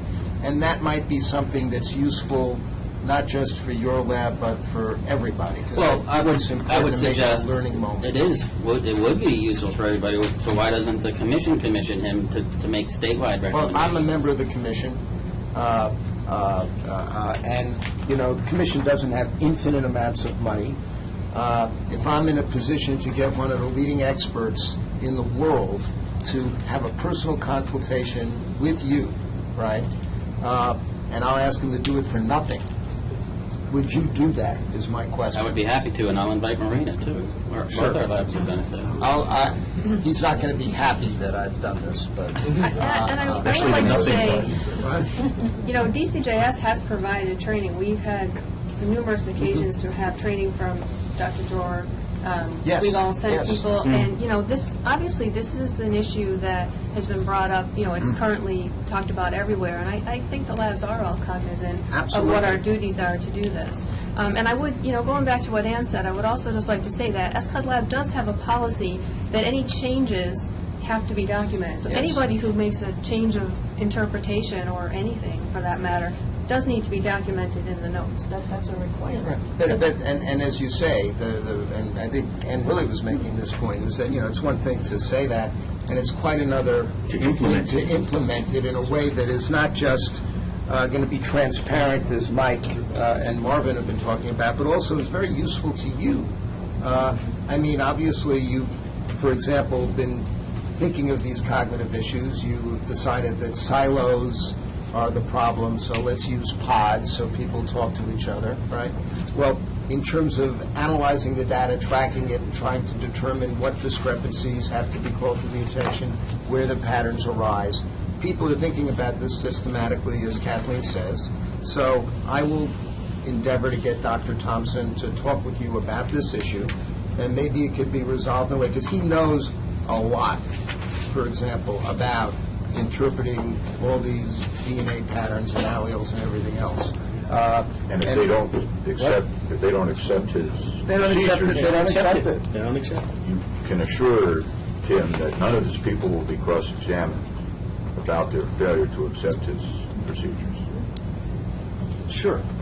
I mean, this is But you can guarantee that for you. remediation in a protected space. Not me, I cross-examine. I'm big into protected space and remediation and all stakeholder reviews. By the way, last year, for 2013, how many of these unresolved discrepancies did you get? Any? For last year, the only two that came to my attention was Dr. Karajan's two cases. Only, those were the only ones? In all the departments? And that may be a tip-off, because That's pretty amazing. these DNA things are not so simple. Well, I mean, you got to realize what Marvin is saying, when there's a match to a no match or no match to an inconclusive, that's really hard to happen when it comes to DNA. Right. What about the other? The degree that you're stating. Right. So, So, not in some of the other disciplines, though. I mean, I cannot speak to the other disciplines. Right. I mean, tool marks in particular is an area that... Never studied it. Yeah. A lot of problems there with the They asked the rep that inconclusive. doesn't do tool marks, about tool marks. So did we ever resolve whether you're going to change the document title? Yes, I told Ann I would change the procedure. Right. I guess we did not resolve if I'm going to change the title of the document.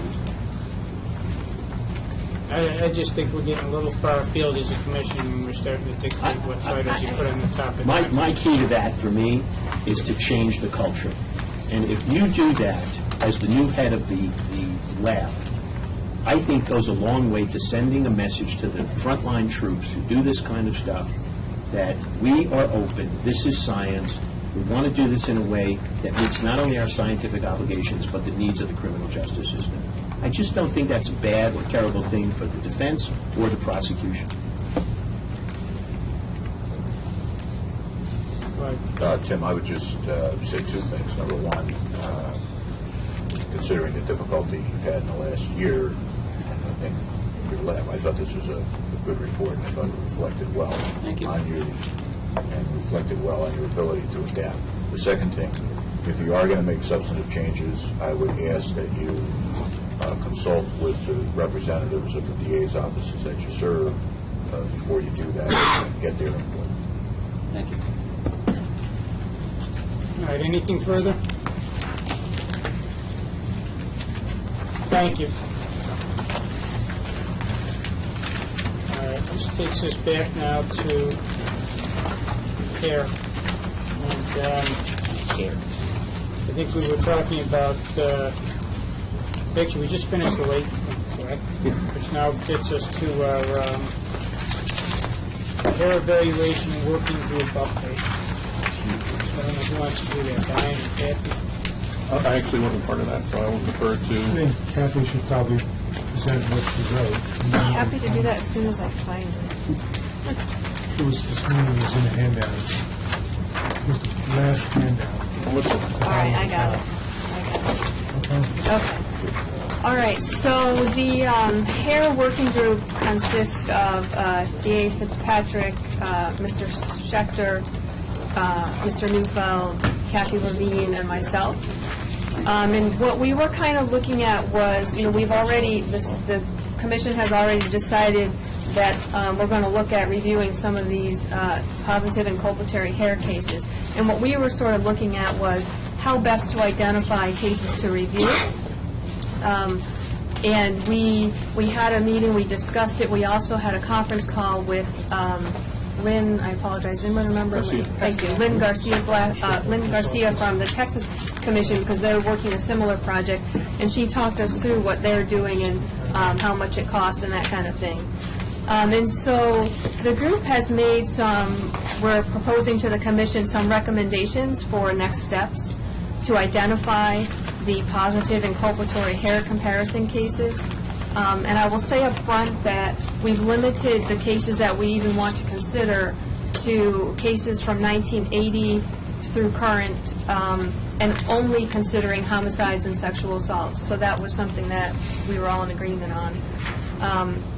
And so we kind of took a four-step approach of how we could identify the cases. One was to first to try to identify the hair testimony directly, and I'm not going to talk specifics, I'm just going to go through them right now. So that was one that we already started, and that was doing a Lexisnexis search and a Westlaw search, but we can talk about that in more detail if necessary. And that was really to identify hair testimony cases the most direct way. A second proposal that we'd like to propose, I guess, is to reach out to defense lawyers and inmates and to post notifications about that, and Peter Neufeld's going to provide some wording for us for the notification, but he did some research on that and suggested that we can request that the New York State defenders post a notification on their website, and also request Prison Legal Services to post notification, and the NYACDL, which I assume is Defense Lawyers It's just Association. the second one, just for clarification. The Prison Legal Services actually will publish it in pro se, which goes out to all the prison law libraries, and also goes out to several thousand prison inmates. So basically, these three things would cover the criminal defense bar in New York and a lot of prisoners. The only class of people I haven't figured out yet are people on parole. And it's just going to, we still have to investigate that. So, so the first was the direct search. The second was reach out to sort of the defense and inmates, and the third would be to reach out to prosecutors. DA Fitzpatrick said he'd be willing to do that through the New York State DA's Association to see if they recollected any cases. And then the fourth is going to be requesting something of the laboratory. So I think maybe we should go back to I don't know if we should go back to the first one to talk about what we've identified, or go, so to give more detail about what we did for looking at the hair testimony, Kathy Levine and DCJS did a LexisNexis Westlaw search for key terms. That resulted in 341 cases that may contain hair comparison testimony. Kathy reviewed those. She was able to reduce it to 52 possible cases. When she got more information from that, she was able to reduce it to 32 cases. So right now, that search provided us with 32 possible cases to review that may contain positive inculpatory hair comparison testimony. The next step on that was DA Fitzpatrick said he would have someone from his office reach out and obtain more information about those cases so they could be looked at. Yeah, no, I just emailed that report to everybody this morning. Oh, sorry. The only comment I would make on that, Bill, I just read the... I haven't even read it, Peter. You haven't read it yourself? Yeah. Okay. It just so you know, it goes one step further than what needed to be done. I appreciate that there are people in the office who are willing to take the extra effort, which is they also made materiality assessments. And I should just point out that in the undertaking that's happening by the FBI and the Department of Justice, the one being taken on by Texas and the one being taken on by North Carolina, they're not doing that because they felt that materiality is not an issue on whether or not there were errors made in the presentation. And materiality is a lawyer's issue and a court's issue, and we'll just point out the errors, and if lawyers want to file motions, they can file motions. And if the other side wants to say it wasn't material, they can say it's not material, and let the judge decide. That's all. Okay, so that search, we have 32 cases that we're still that are possible to look at. Then we have the two proposals for notifications. And then the fourth proposal would be to request the laboratories to assist in identifying cases. If everybody remembers, we did previously request from the laboratories on a different issue. We were looking at what statements they were using on their reports, so we had requested that they provide examples of cases from the years 2000 to 2014 that had positive results, and the laboratories had already done that. So that was 39 cases that were submitted for that. And Kathy Levine, again, thank you, Kathy, went through all those cases and determined that 28 could be eliminated because they were positive results, but they were not inculpatory. And that left us with 11 cases from that decade that would tell us that we still needed to look at, because some of the reports were so redacted she couldn't tell if they were inculpatory or not. So there's 11 cases there that we can look at. And so the idea that we kind of modeled, similar to what Texas was doing, is breaking it into decades. So from 1980 to 1990, 90 to 2000, 2000 to current, and we were going to ask the labs to identify at least 5 positive inculpatory hair comparison cases from each decade. So we figured that last decade we thought we already had them, although a lot of those got knocked out. So we'll start with those 11 cases, but we may need to ask more from the labs.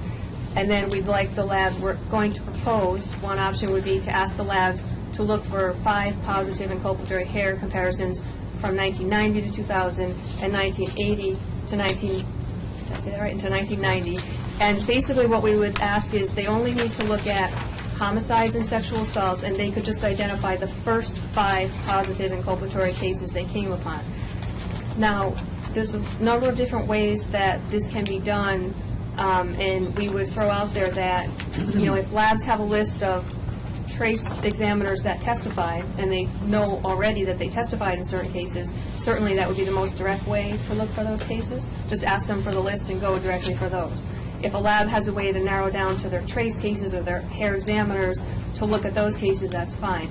The concern that I personally had was labs that don't have any way to narrow it down at all and have to review every case they have in every homicide and sexual assault case. Some labs might have to review every case they have because they might not have it broken down by homicides and sexual assaults. And that was the question. So we were asking that they could identify 5 positive inculpatory cases. There was an issue, I suggested some of us suggested we could request the laboratories to identify 5. Certainly if laboratories can identify more and are willing to do that, we would welcome that. But at least 5, and we would request that. Some of us felt like the labs, if it was going to cost them significant funding in terms of personnel to do it or bringing the cases back, they should let us know, and that we would see if there's a way to get funding or not.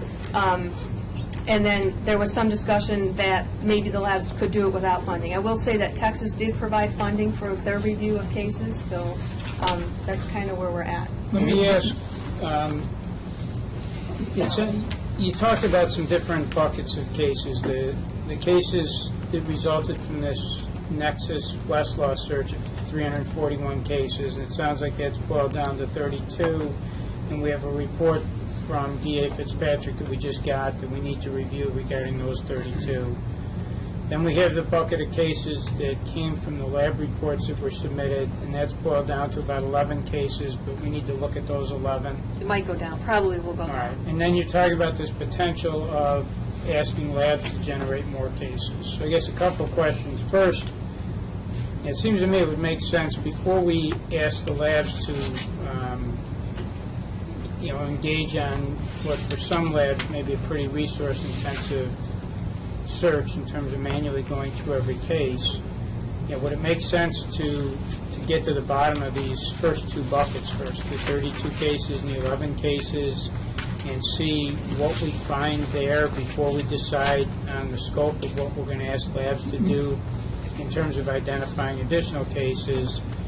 And my second question is, what is head of NICLAC, what can you tell us about what kind of burden this search would put on labs if we've got to come up with 5 cases from each decade? I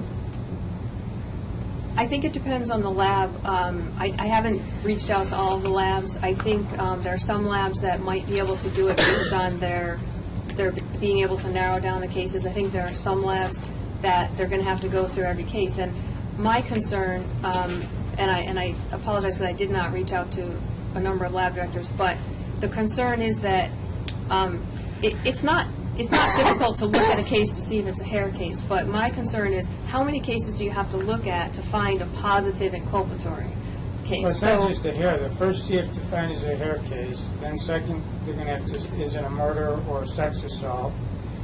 And then third, was there a positive association? That was inculpatory. And, in the 1980 to 1990 segment, for example, how many labs had automated systems? Is this going to be a computer search No, you're doing, or is this it's going not to be computer. a... It's going to be a hand search.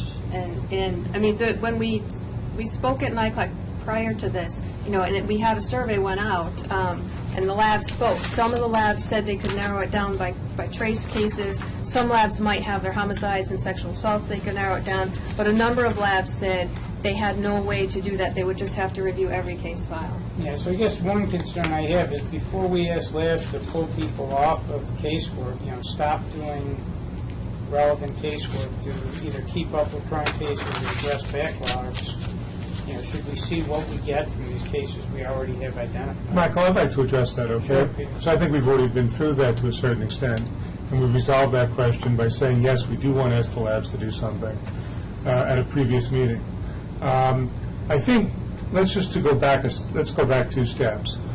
One is that it was already determined that in the FBI review, in the DOJ review, that there were certain types of language which, in fact, they deemed to be scientifically invalid and in error, and warranted a notice of correction as part of their duty to correct.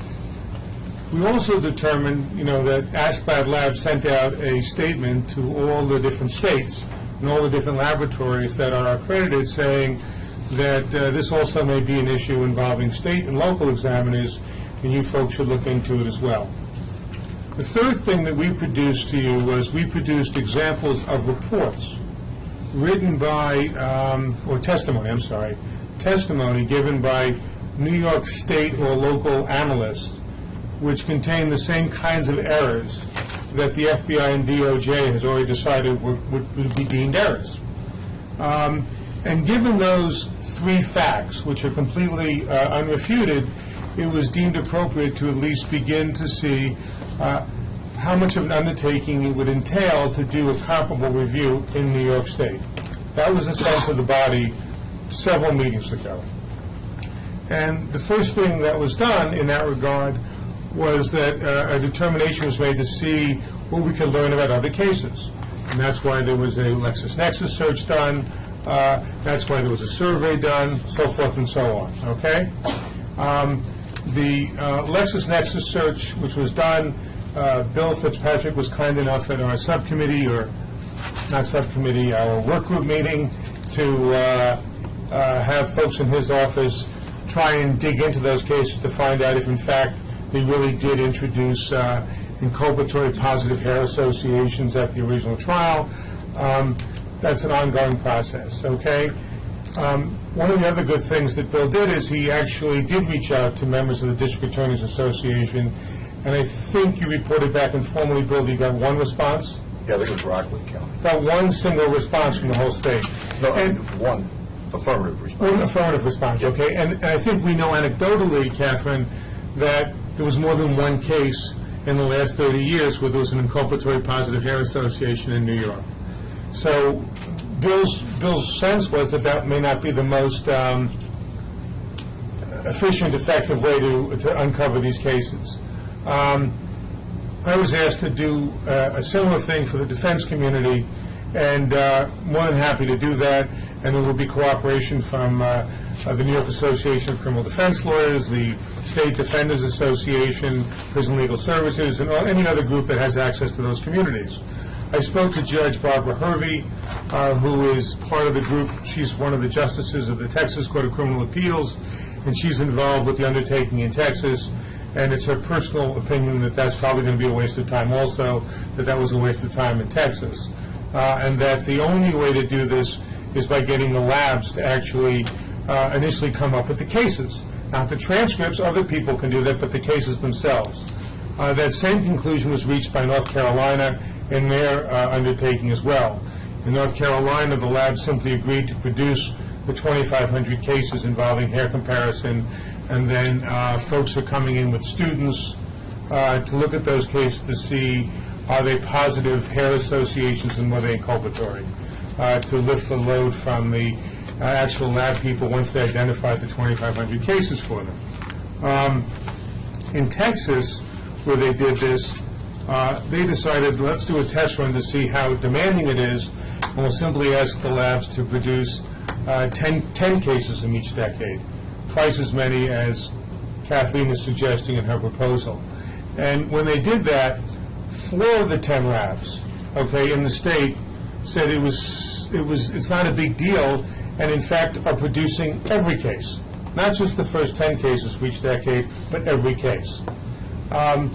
If we are running a test to see how labor-intensive it is, it doesn't make any sense to me to ask them first what they think it will cost, because one of the things we noticed when we did the survey is that people were just offering predictions which were, seat-of-the-pants predictions. I mean, they varied in range by a factor of 20 or 30 between different laboratories for the same number of cases. What you have to appreciate, and I do, and we talked about this a little bit, and Catherine can weigh in on this as well, is it only takes about 1 minute at most to read a report and determine, one, is there an inculpatory positive hair association in this report? That's all it takes. It's not a labor-intensive matter. You don't necessarily have to review every case in the decade to get only 5 cases, not the 10 they're doing in Texas for each decade, but only 5. You'd only review enough to see how long it took you to get those 5 cases. What we really need to do at this time is, and that's why I'm suggesting that one modification to Kathleen's language, is not at this point give them a chance to say, oh, this would be too onerous, too burdensome, et cetera, et cetera. Do the 5 cases, keep notes on what you did and how long it took you and how expensive it was to find the 5 cases, okay? And then we can assess as a group what we need to do next to continue that search. Because we've already made a determination that we want to conduct a search like this. We don't know what it entails. We don't know how expensive it will be. We have to do our due diligence, as Brian has pointed out in other meetings. But at this point, the 5, if you will, is the lowest possible number, just to give us a sense of how difficult it'll be. So the time has come to act. The time has not come to further postpone acting, and to kick this can further down the road. Other states are doing it that have even, fewer resources than New York has, because they understand that there's a duty to correct. New York understands there's a duty to correct. We should now move forward, at least with Kathleen's proposal, as is, with the one caveat that I added, which is for these first 5 cases from each decade, they don't get back to us first about what it will cost. They actually document what it did cost. I think any suggestion that it's going to be an extraordinary infusion of labor, time, and money to find 5 cases, when in fact, for those institutions that have the files off-site as opposed to on-site, they could get the first several boxes, if you will, and have them shipped on-site, and then have somebody go through them. I think if need be, we're happy to even bring in, and we would get students from around the country to do that initial reading, because it doesn't even take somebody with much experience or education to look at a 4-page report and say, does this involve hair? Did somebody say there was a positive association? And does it either link the defendant to hair found at the crime scene, or link the victim to hair found at the defendant? It's just not a heavy lift. And that's why the FBI was able to look at 25,000 cases extremely quickly and narrow that down to approximately 2,000 cases where there was a positive hair association. That was the least time-consuming and expensive aspect of their entire undertaking. Now, my recollection is we decided that we were going to start with the Lexisnexis Search. We identified 341 cases. Of those cases, do we know now how many of those someone testified and used, I guess improper, for lack of a better word, improper language in their testimony which led to a conviction, or even forgetting about led to a conviction, and then there was a conviction? Do we know the answer to that yet? No. Well, all I'm suggesting, Peter, and again, we can disagree on this, the committee. But it doesn't answer the question, Peter, would you Michael. let me, I let you talk for as long as you wanted, just listen to what I have Sure. to say. All I'm suggesting is, we made a decision that that was going to be our first level of inquiry. We don't know the answer. We don't know, of those 341 cases, is the answer that there's 0 that fall in that criteria? Is the answer that there's 32? Is it? All I'm suggesting is, before we ask the labs to use their limited resources to embark on this, we ought to resolve what we said was going to be our first area of inquiry. Once we do that, then we move to the second one. I'm not suggesting, and I never have suggested, we kick the can down the road. I just think we ought to be methodical about this. We ought to go a step at a time, and we ought to find out what we said we were going to find out from that first inquiry before we launch onto a second one. Michael, there's absolutely no point in going that way, number one. In your opinion. Well, and I'll explain why, okay? If you look even at the memo that was produced by Bill today, he said the overall conclusion is that in the remaining 32 cases of those few hundred cases, that hair did not play a significant role, or hair was not admitted, or hair was this, or hair was that. But he couldn't find any cases, at least in their investigation at this point, that where there was any, where it meets the criteria of what we're looking for. That's not to say that a further review of perhaps 10 of those cases might reveal something.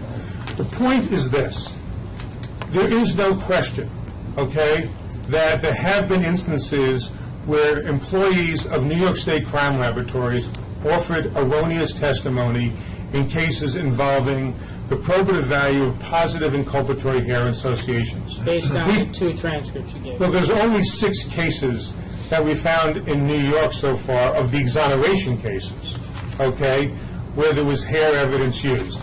Of the 6 that we found that were exonerations already, in 1/3 of those cases, okay, there was erroneous testimony from 2 different laboratories. So those are the 2 you gave us. That's correct. In both of those cases, the defendants have been exonerated, so there's no one... No, the point of bringing them forward, Michael, is not to say that there are people still in jail. Obviously, if they've been exonerated, they're no longer in jail.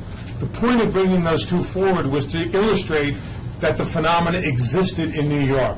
And there would be every reason for a reasonable person to conclude that if an individual provided erroneous testimony in case A, then perhaps if we looked at other cases of those analysts, we might find that they provided erroneous testimony in some, if not all, of those other cases. Okay? That's not an unreasonable inference. The one thing we do know from what the FBI said is that there were approximately 500 state and local analysts who were trained by the Bureau over a 15 or 20-year period.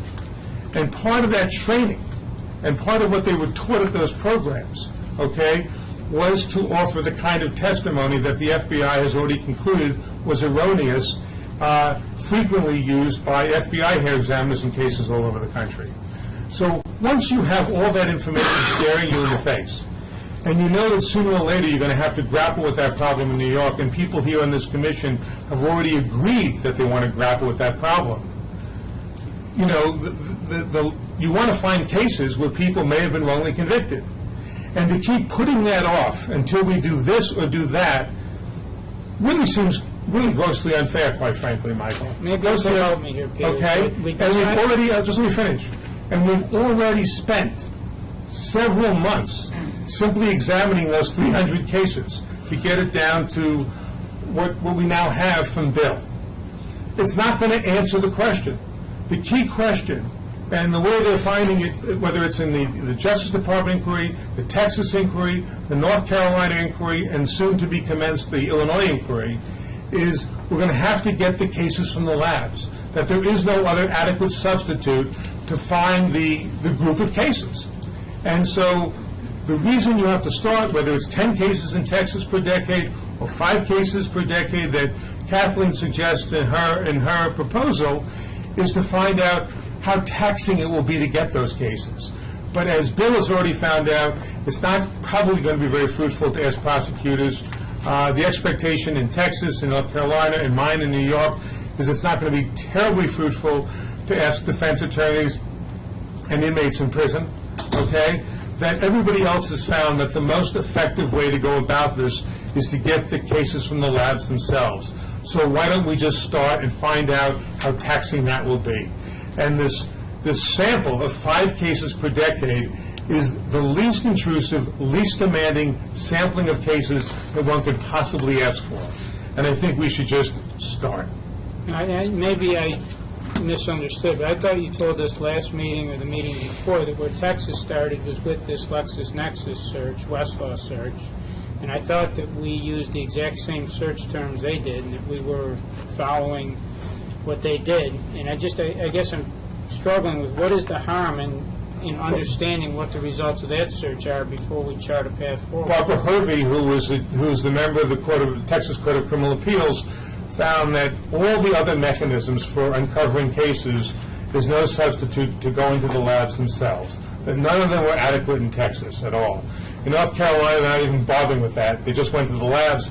Labs cooperated and have already produced the names of the 2,500 hair cases from which they will now determine what percentage of those are inculpatory positive hair associations. So we can learn from what they learned in their previous work. And what they learned is that the only way you're going to get these cases is to go to the labs themselves. So what you're suggesting is this 341 was kind of a waste of time because we're not going to learn anything of value from that search. I don't think we're going to learn much from that. According to Bill's memo, they found that there was nothing significant there at all. Yeah, I read the memo about 10 minutes ago, so I haven't had a chance to look. No, I'm looking at the first sentence. He says, after delving into the 32 cases provided to the Commission, we did not find any cases where microscopic hair analysis substantially affected the outcome. Many of the cases had nothing to do with hair comparisons, and some used hair comparison evidence to support other presented evidence. I quickly read, while this meeting was going on, the summaries of the 32 cases. From my briefly, I don't have the luxury of doing that. Fine. At best, if you just knock out the materiality issue, there may be 10 cases in there from around the state, there may be, that involve positive inculpatory hair associations, but you wouldn't even know that without further looking. But so what? Let's assume that all 10 of them did, and let's assume that in 4 of them there are errors. That still doesn't tell us anything because we've already made a determination that to the extent that there are errors, we believe that we have a duty, a moral duty, okay, if nothing else, to send out a notification that there was an error to the appropriate parties. I guess what I'm looking at, Peter, is if in 32 of 32 we found that improper testimony was presented and there was a conviction, forgetting about materiality, I might say, I don't think 5's enough. I think we ought to ask for 20 from each decade. And if out of 341 cases, when we drill down, the answer is there's 0 in that pot, I may say, depending on the answer to what a burden this is, maybe 5 is reasonable. But I thought we'd embarked on this exercise of looking at the 341 for a reason. I thought part of the reason was to try and help give us some guidance in terms of how much we were going to ask of labs. And I simply thought it made logical sense for me to understand what we got from this thing before we decide how much of a burden we're going to put on labs in terms of generating more cases. And one of the things that was decided in North Carolina and Texas is the Westlaw Search, since it's not a random search at all, because you have no idea why a certain case went up on appeal in the first place, does not give you any indication about the frequency of occurrence of a problem in the state, period. Gives you no information at all on that. That determination was made, the same determination was made in the Justice Department. They didn't think it had any bearing on it at all. So because in fact, I'm sorry, what? It sounds like we should not have even bothered to do that, from what you're telling me now. Other people felt it was important to do that. Okay? I thought it was your request. No, it wasn't my request. My request was simply to go to the labs. Other people said, let's do these other things first. Okay? I've always said, let's just go to the labs and get the cases. I still say that. Bill's analysis, I think, reinforces that conclusion.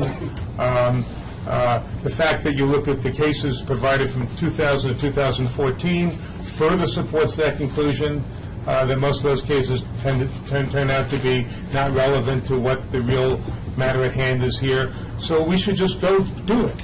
And if Kathleen was thinking that 10 cases may be too tough at first, then fine, it's 5. I'm willing to compromise on that and do only half as many. And let them do the 5 cases, and then they can report back to us, what did it incur in terms of time and effort, mind to get only 5 cases from each decade? For any of the labs that need assistance, you'll provide students to them to, or you Yeah, we would definitely do that like they did that in North Carolina if the labs want that. If they don't want that, then it won't be done. Yeah, that's not appropriate. I think if a lab says I want it. No, I think it's, the thing is, and I can speak from a former lab manager perspective, there's absolutely no way I would allow students to play with the records.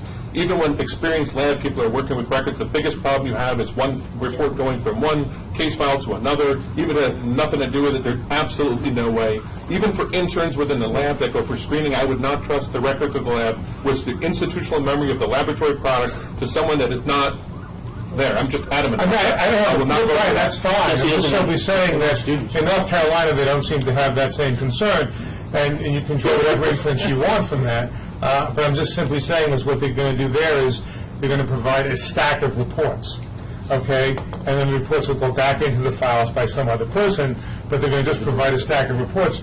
And students simply go through the report and say, does it mention here? Is it inculpatory? Is it a positive association? End of it. If so, it goes into pile A. If not, it goes into pile B. That's the extent of the student involvement. Ann was first, and then you can. Not arguing the point that error should be corrected, not arguing the point that apparently in the past there are analysts in the state who were apparently supposedly appropriately trained not to make inappropriate associations.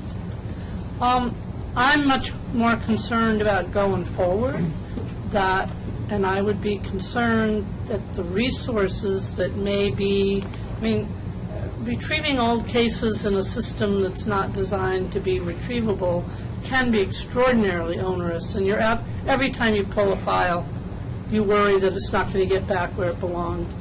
But I'm more concerned about, shouldn't we be putting our resources into proactive education of the labs, the lab directors, the lab supervisors, if that's even an issue? I think this is an extraordinary amount of potential effort that, as I read these quick lists, we saw 4 where the hair was even used to bolster other evidence. Now, I'll agree with you that Westlaw, appeals reviews are probably not the best way to find cases. Yes, the lab should go back and review their cases, but I don't know that this group has to do that. If it's good lab practice to go back and find your errors, then they should be asked to go back and do that. We don't need them, right? Isn't that, and so if you haven't gone back and looked, if you haven't queried your analysts, if they haven't been properly trained and they aren't doing it correctly prospectively, I would be much more concerned. And frankly, if someone failed to question the validity of the testimony of the analyst, that's unfortunate. But you yourself said you're not sure that anything's going to come of these errors. No, and I didn't say that. And they've already looked. In the FBI review, they've already exonerated 6 people. Okay? I actually think that the exoneration of 6 people is a very significant item. I'm not saying that's insignificant, but you said, because I wrote it down, that we're going to identify these cases in which there may have been error, because we're never going to know. It may be our opinion that there was error or an individual, but we don't know that. And we're going to inform the defense attorney involved in the case, who may or may not have any contact with that individual, and or the judge, who may or may not still be on the bench.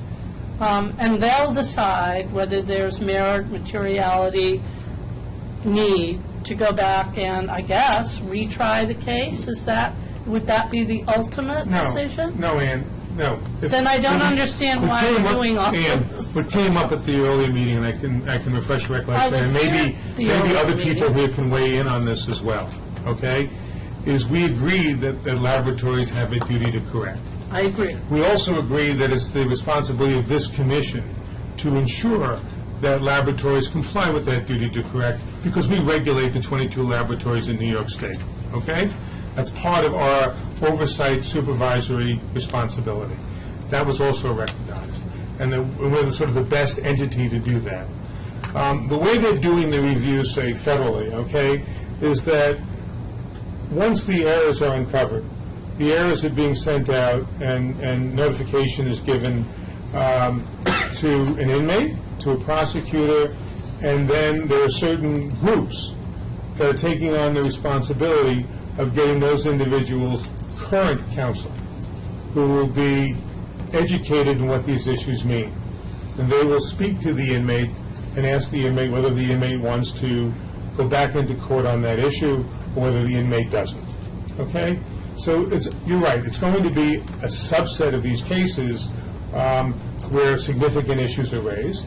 It's going to be a subset of these cases where it may have been material.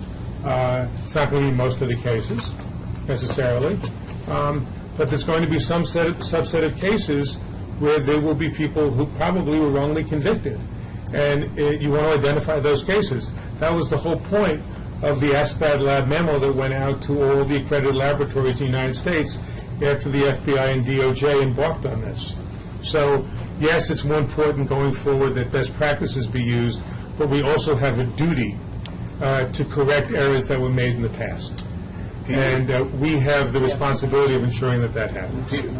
Kathy's next. She's been waiting to talk for a while. I think the issue is what I'm hearing is, I thought the commission originally said that we had a duty to look at these.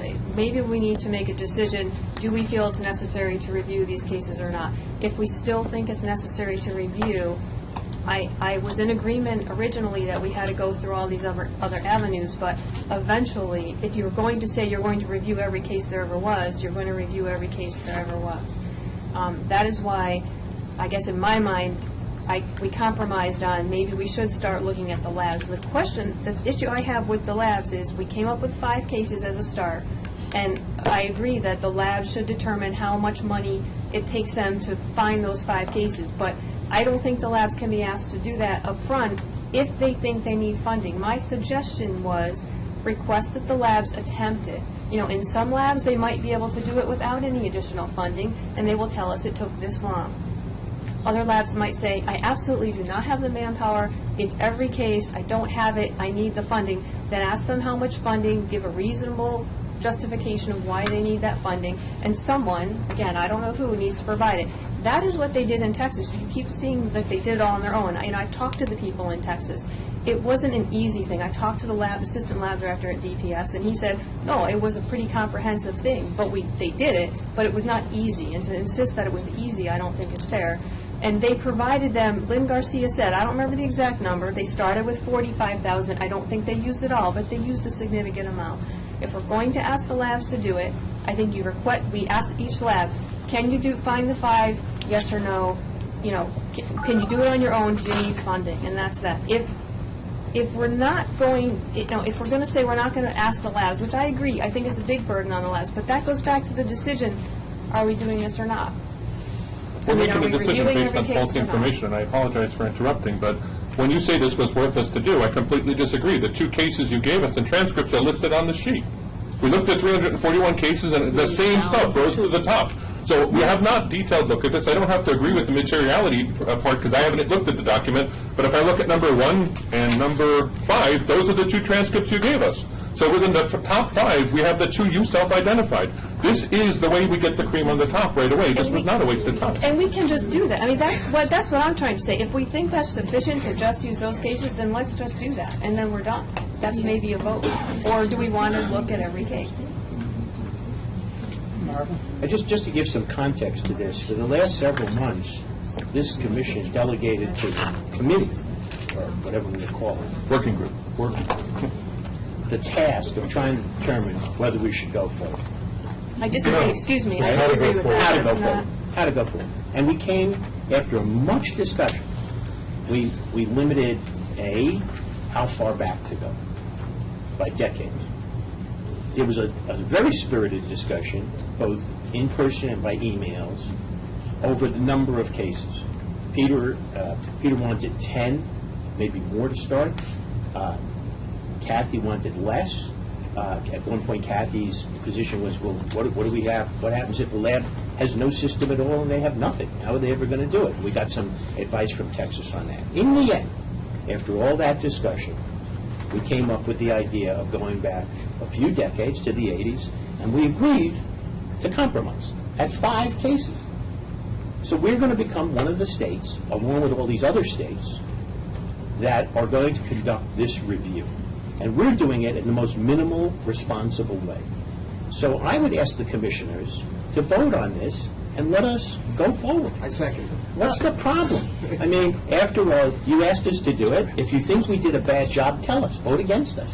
But if we did a good job, and I think we did, I listened to everybody's arguments. I listened to Kathleen's, I listened to Peter's, I listened to Bill's.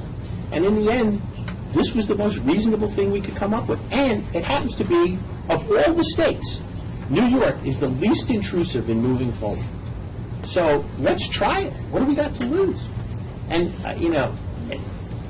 if we find 1 case, we find 2 cases, we find 5 cases, that's what wrongful convictions are about. Nobody wants to sit here wondering that some guy's going to be on the front page of the Times tomorrow, that getting out of prison after 35 years, when we could have done something about it. So I'm a little puzzled, Michael, by your concern, but I ask you to have faith in the committee. I guess my concern, Marvin, is that at what expense does that come? Does that come at the expense of the lab doing DNA testing on a case they currently have sitting in front of them that could exonerate someone that's awaiting trial?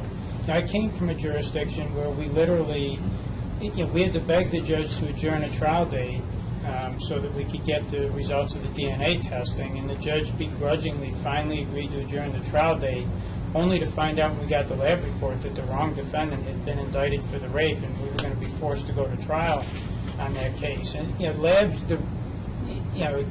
my experience at least, is the resources are incredibly tight right now, and that's my only concern. I agreed to go forward. I think it was a wise move. I was under the understanding that we were going to go a step at a time. I'd like to know the results of this first step, but I understand that in a perfect world with unlimited resources, I absolutely agree. This is worthwhile. I think that we should always be looking at the quality of the work, and we should be very concerned about whether or not there is information which would lead to exonerations. But I think that we can't make this decision in a vacuum, not considering what effect it's going to have on the lab's ability to continue to do work going forward, which could lead to exoneration. But we did consider that. We did consider that, and that's why we ended up with this structure, this compromise, where we don't go back to 1950. No, I understand. I was just where we don't go back responding to your assertion that Right. you were So I think you confused could- by my, Right. what you interpret as my lack of regard for this, which No. isn't at all the case. I just I think... think it's a very serious issue, but I don't see But it we as took it into existing in a account. vacuum. We took it into account. You can't get a better explanation than Kathleen Corrado's explanation. Yeah, Let's you move say you took forward, it into and account, but then I let's see hear what Peter happens. saying it's easy, and I just don't. And I'm not- I just Let's assume it's don't- not easy. Let's Yeah. assume it's difficult. I'm assuming it's not. Let's assume it's difficult. So either way, difficult or easy, let's have the attitude that Inspector General Bybin encouraged us to have, which is to be robust, to move forward, use our powers under 995 to do something positive in this arena. And that's what we did in the working group. So I hope we get your support. I would have thought, coming to this meeting, you'd be at the head of the table saying, let's do it. But I And I have have not to say- expressed an opinion one way or the other than to say, I would really like to know what the results of the search of the 341 cases are before I chart another course forward. And I That think was that's my the main point, point. that's the point that I'm trying to make, and I don't think I'm saying it correctly, is that if we start with these 5 cases, I think what we're basically saying is we're going to start with 5 and we're going to do them all eventually, and that's just a way to determine what it's going to cost. We need to decide right now, are we going to review every case or not. And I think Mike's point is, if we look at these other ones and we don't see very many, there's not an issue, maybe we want to revisit, do we want to go down that road? Do we want, if we make a decision, we're going to review every case no matter what, then we're just deciding where to go. Or are we going to say, let's see where we're at with these other things and then decide? I don't think that's what we're doing, Kathleen. I think what we're doing was, we want to look at these 5 cases, okay, and get a sense of how onerous, demanding, expensive, time-consuming it was for them to get the 5 cases. And then we'll go back to this group, and people will do a cost-benefit analysis, and then decide how far to pursue with the labs or not to. So your motion, Peter, is to go ahead with the 5? Just the 5. It's not my motion. My motion is Kathleen's motion. The only thing I had a disagreement with Kathleen on is that one paragraph which is in red print in her motion, okay? And then, which is... And then we have the lab directors report back to us. As to the how... executive working group. What it cost them, how demanding it was, that kind of thing. Because, you know, although there was some money provided in Texas, what was interesting is that with the money that was provided for the laboratories, we were able to get not just 10 cases, but every single case they did. Also, none of the laboratories said, Mike, that it interfered with other work that they were doing. That's actually not true. So I spoke to the lab directors, and it did. I did. That's Well, not true. Lynn Garcia doesn't report that at all. I'll be more than happy to have you talk to the lab directors about it. So fine, so what we'll find out, Brian, if we do the 5 cases, is we will find the answers to all those questions. Each of them will report back to the working group. The working group, based on the answers we get from the lab directors for the 5 cases they get for each decade, we will then report back with a further recommendation to this body. This body then will have a discussion about that recommendation and vote for it or against it, or vote to do something of a third type. Now, the But five- that's the whole approach. 5 per decade, so is that 15 or 20? It's 10. Right, so you're doing 80? 5 for the 80s and 5 for the 90s. Okay, so we're stopping at 2000s? Yeah, because for 2014, we're using a different technique. All right.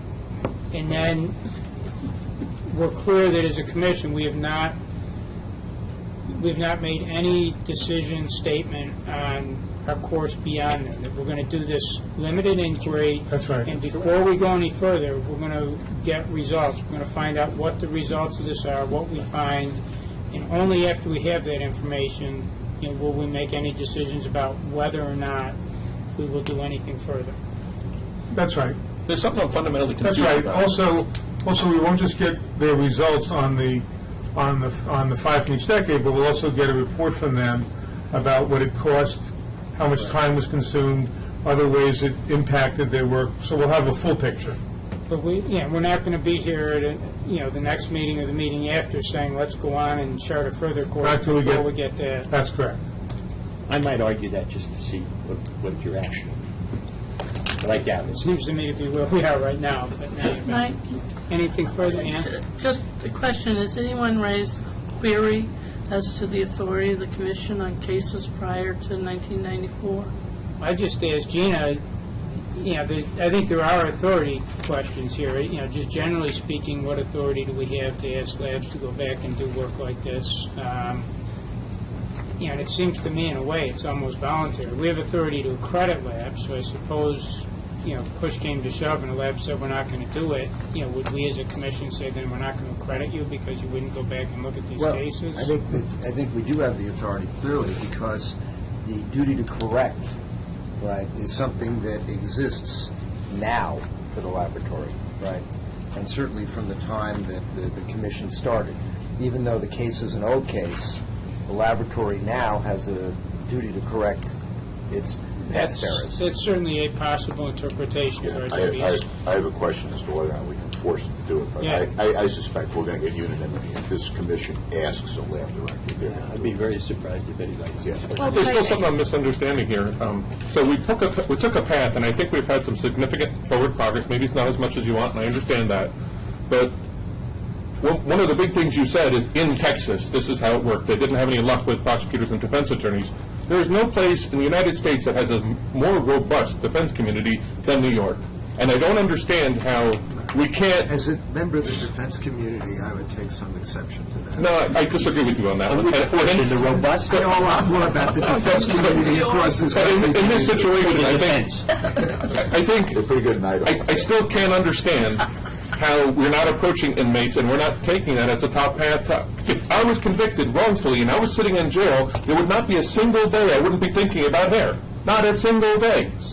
And I just don't understand why we're not taking that path, because instead of, this is very similar to the military. When they had a scandal about Purple Hearts, that post-concussive syndrome, and where they're issuing it, they don't have a record of everyone that's issued a Purple Heart. They have to go through everyone's folder. So in ProPublica, I actually subpoenaed them and did FOILs and said, tell me everyone that's got a Purple Heart. They have to go through everyone's folder. The same thing. So this is the most glug, inefficient way to do it. If we want to make a real and substantive change, we should go where the problems are. Did people know who the problems are? Because they feel they're the problem. Brian, we're going to do that, but just so you know, just anecdotally, okay, two things. One is, we're going to do it, okay? We're going to have all those at the same time. But why are we kicking that can down the road? Why is that We're not happening? kicking it down the road. We will actually, if this proposal is voted on, then between now and the next meeting, we will make sure that the Prison Legal Services sends out those announcements. We will make sure that NLADA does their announcements on the web and through their mailings. We will make sure that the New York State Association of Criminal Defense Lawyers does the same thing. Well, it's all going to happen now as well. That's part of this proposal. But let me just tell you this anecdotally.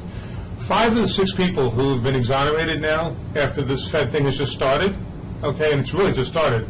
They've only looked at about 100 cases so far, okay? 5 of those 6 people stayed in prison for 22 years and never wrote in saying that they were wrongly convicted and we should do something about it. 5 of the 6. There also could be somebody convicted who's no longer in prison, who is suffering substantial civil liability. You're absolutely right. That's absolutely true. But the point that Barry was going to make, I'm making it anecdotally, he'll make it in a more comprehensive way, is simply that, number one, lawyers don't remember, okay, things that happened 20 years ago. And I can speak for myself on that. Okay, I can't even remember the cases, 20 minutes. 20 minutes ago, that's right. They don't, they move on. And in terms of inmates, when you've been in prison for 15 years or 20 years, or if you're out on parole now, you've moved on. You're just not even thinking about that anymore. That's the reality. It's unfortunate, but that is the reality. If you project in, we've been doing this now since 1992, right?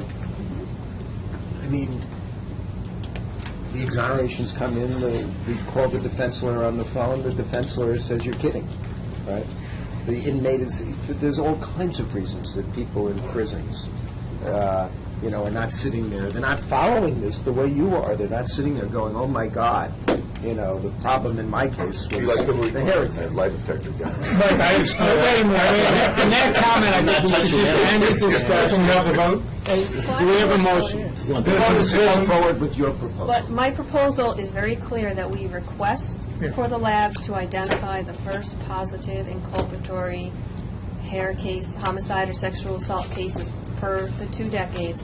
However, that's my proposal. Right. If the laboratory is not able to do that without significant outside funding, then they need to suggest to us how much funding they would need to complete that task. So the only difference is that I would suggest not giving them the option of telling us that's going to be onerous in advance, but just do the 5 cases and then report back to us on how onerous it was, so that we can make an assessment. So This is easy, right? So there's the motion, right? Was it seconded, your motion? Kathy's motion. You did second it. I seconded it. So that motion is now on the table. You disagree with her motion, you want to amend her motion, right? No, I think the easiest way to do it is probably to vote on that motion. Oh, then Okay, it to vote goes on to vote on Kathleen's motion, and then I would simply make another motion after that to just delete 1 paragraph, and that's either voted up or down. Okay. How about if somebody's going to write this letter, I assume that the chairman, just word it in such a way, Mike, that it doesn't, like, red flag and say, hey, by the way, read this real close. You don't really have to do it. Just say that the commission is requesting that you do this. If there's a problem, let us know what that problem is. Is part of that, I assume we want them to tell us what was involved resource? Yes, Absolutely. absolutely. At the end, sure. Absolutely. So there's a motion on the floor. And It's been seconded. I second the motion with Bill's codicil about how to write the letter. Codicil. Is there any further discussion on that motion? All in favor? Anyone opposed? Yes. I think we have 3.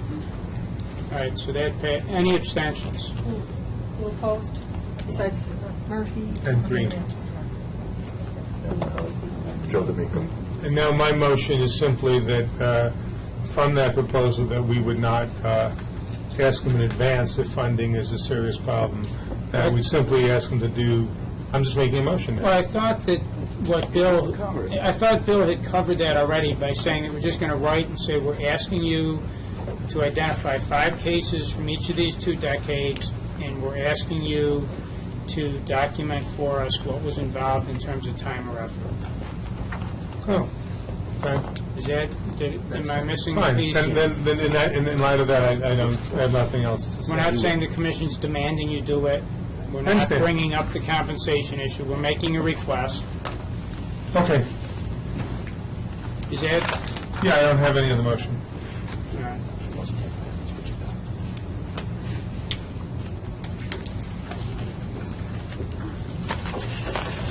And I hope the hard work of my interns is not ignored. No. We Is there thank something them. in the materials? Faggots work on this. So do you have any copies of that? Approves a I don't lot. have copies. All right, I think that takes us to new business. And our first item under new business is John Nooner, the Executive Director of ASCLD Lab, has asked for a few minutes to introduce himself to the commission. John?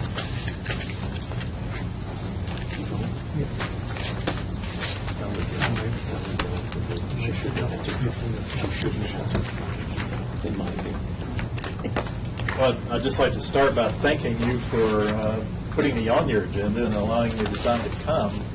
And I think I'd like to start by just addressing probably what is the most burning question on at least some of your minds, and that is, why am I here?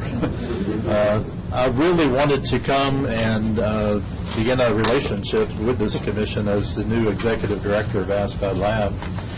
I think most of you know Ralph Keaton retired December 31st of last year, and I assumed the position of executive director beginning January 1st. So I've been in the position about 6 months now. Some of you know me, some of you don't, and I think the best way for me to establish a relationship with this commission was just to make the effort to come and appear before you and just tell you a little bit about who I am and what I stand for and what direction I'm trying to take ASCLD Lab in. And so that's what I wanted to do this morning, was just share a bit of that with you.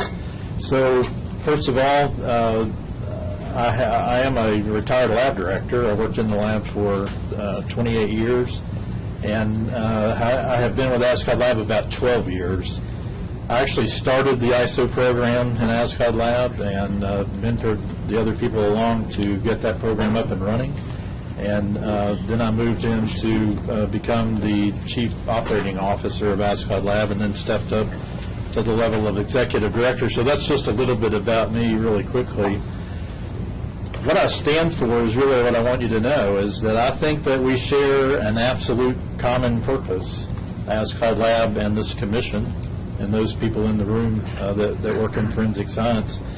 I am dedicated, totally dedicated, as the Executive Director of ASCLD Lab, to improving the quality of forensic science to the highest level that we have the ability to improve it to.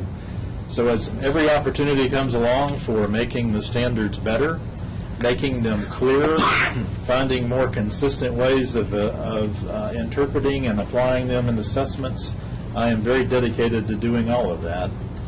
I also want you to know and be clear about the fact that I don't want any innocent person to spend 1 minute in incarceration or even be tried for something that they didn't do. So I want forensic science to be good. I want it to help prove innocence as well as guilt. That's important to me. And as I go about my job as executive director, those are some of the foundations that I keep in mind as I make decisions about what we do and don't do. But the important thing to take away from that is I think our purpose is common. I think we share the same purpose in how we're trying to move forward. I wanted to just real quickly share with you some of the changes that I'm trying to bring about in the ASCOD Lab program and the process. The first is that I'm focusing on identifying interested parties. That's a phrase that I think is important. And what I mean by that is, as ASCOD Lab goes about not renewing, but revising standards or making program changes that affect the whole community, I think it's important that we reach out and give interested parties the opportunity to make public comments about those changes. And so I have worked with my staff now. We've identified a pretty comprehensive list of interested parties. Some examples of who that might be: this commission is certainly on that list. The people who make up this commission wear many different hats, so there's people in the room that would be considered interested parties in addition to your role on this commission. So, for example, the Innocence Project would clearly be interested in what we do. The National Association of Criminal Defense Lawyers is on our list of interested parties. Lab directors certainly are. Quality managers, AFQAM, those associations. We've developed, and I don't want to leave out district attorneys, the District Attorneys Association certainly is on that list. The point of that is I'll be sending letters to all of the entities that we have identified and letting them know that we consider them to be interested parties, letting them know the process for becoming involved in making public comments or having a voice in the direction of ASCOD Lab. Doesn't mean we're going to do everything that people ask us to do, but we're certainly going to be open and listen to those comments and take those into consideration as our board goes about the business of making changes to our program. So I'll be sending those letters out and letting people know that they are and advising them of what that process is. So if you believe that you represent a particular group of interested party that I may not be aware of, feel free to let me know, and I'll be happy to include you in that list of things that we do.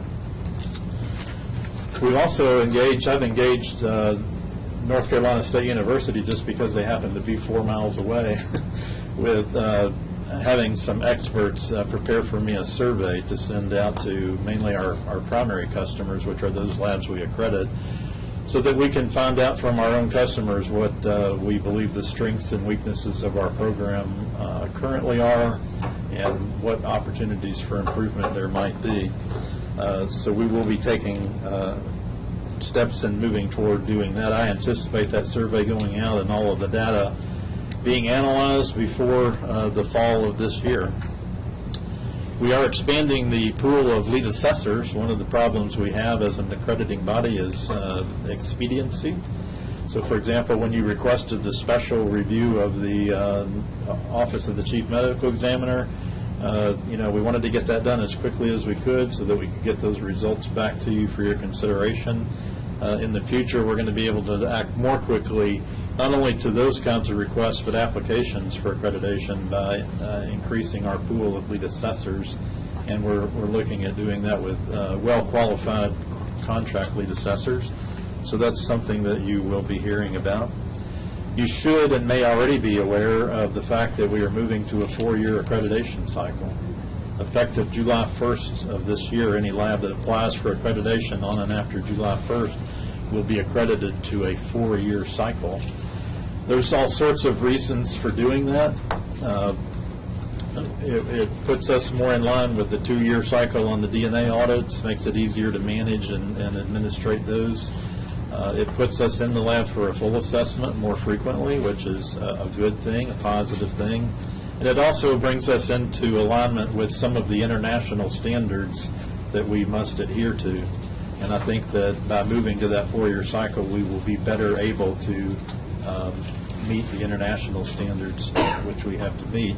And I will say for Brian or Mike or whoever, that right now we have an agreement with this commission that we will do annual surveillance visits in laboratories.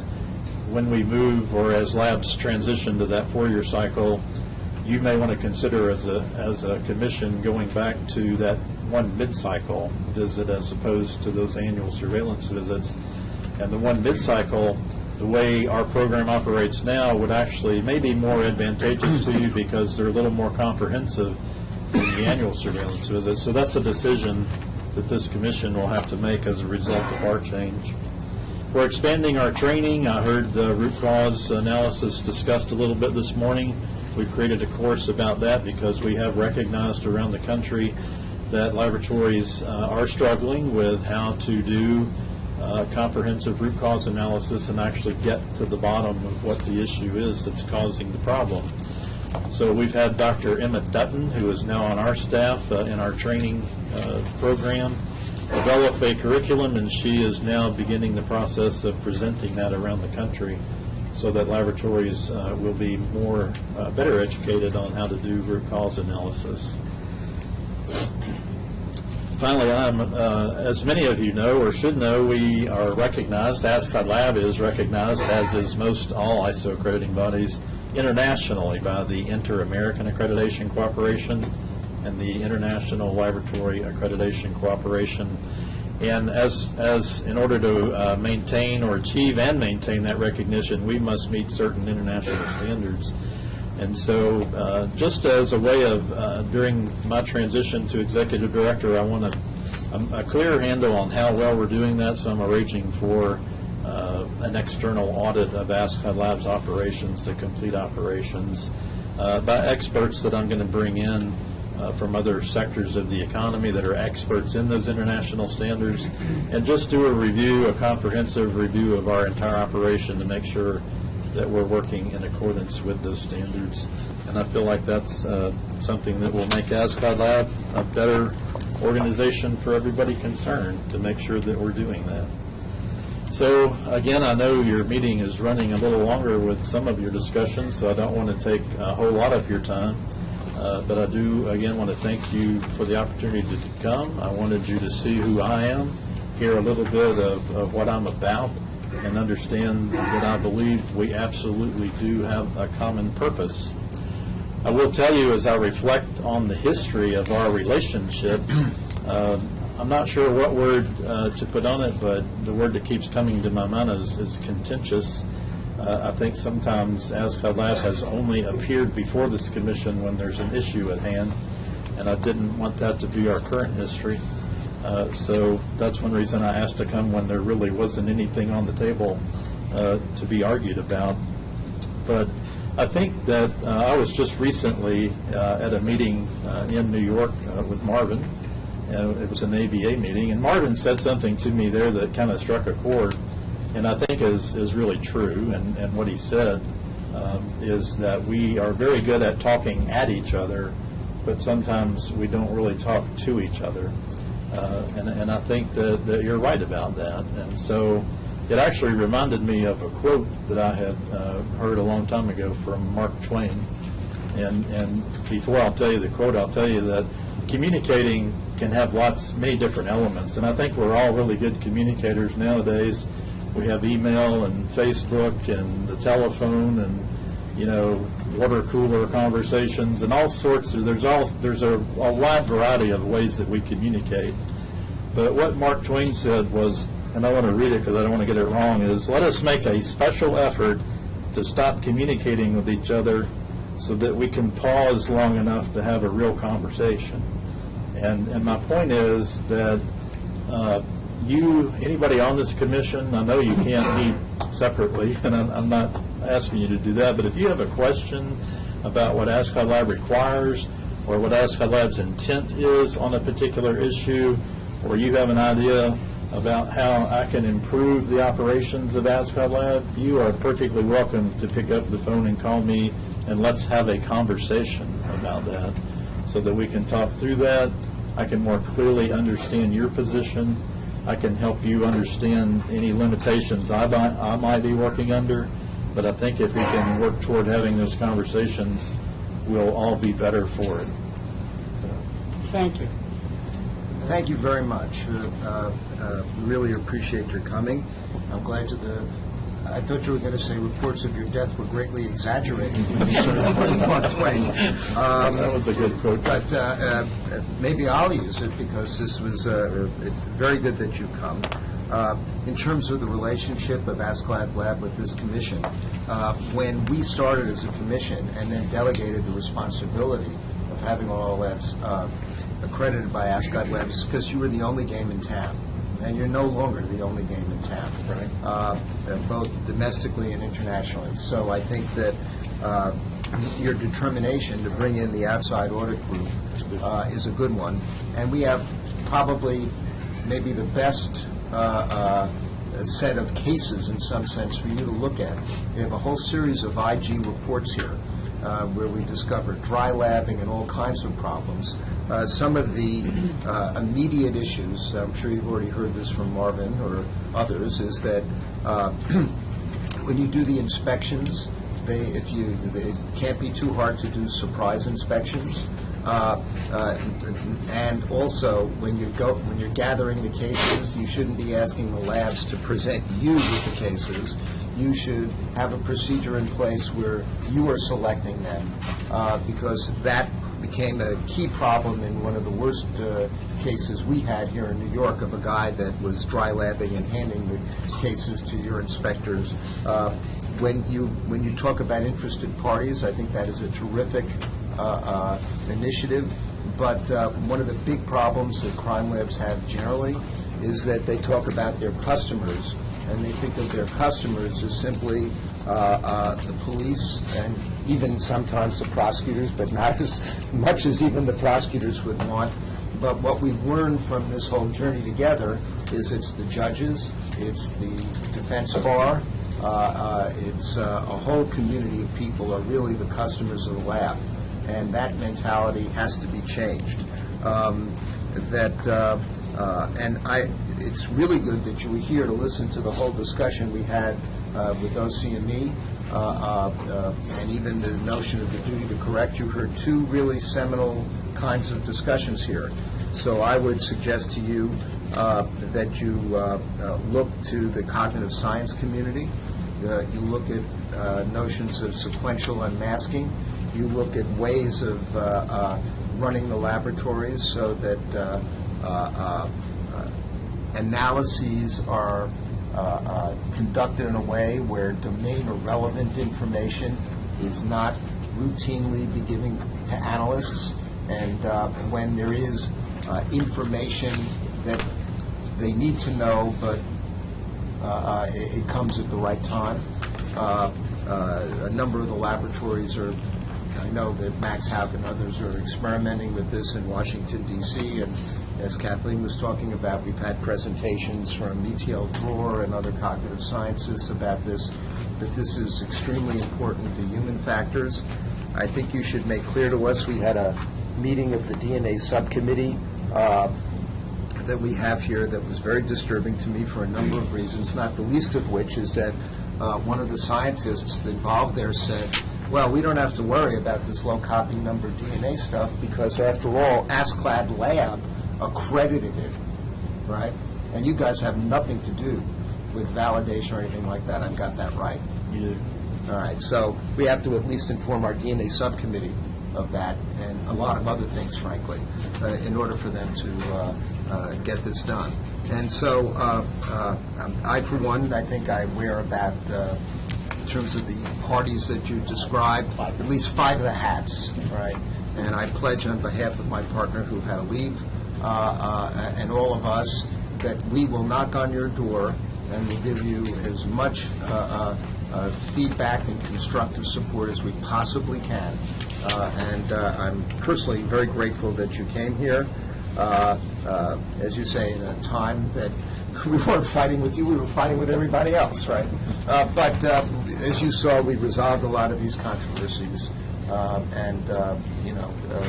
think what your determination and your insight that it was the right time to come here is a good one. Thank you. Can I just clarify that one thing about validation? Isn't it true that ASCLD Lab requires procedures done in the lab to be validated? Now, you don't go into the roots about how the validation was performed, but there are inspections that I'm aware of that you actually have looked and said the validation was insufficient. Oh, yes. Yeah, we do. So it's not that it's a blank, okay, you have something that's good. They have to have a validation for each procedure they do, and the assessors do evaluate that procedure. They do. We do. We do require validation. We do look at the validation documentation.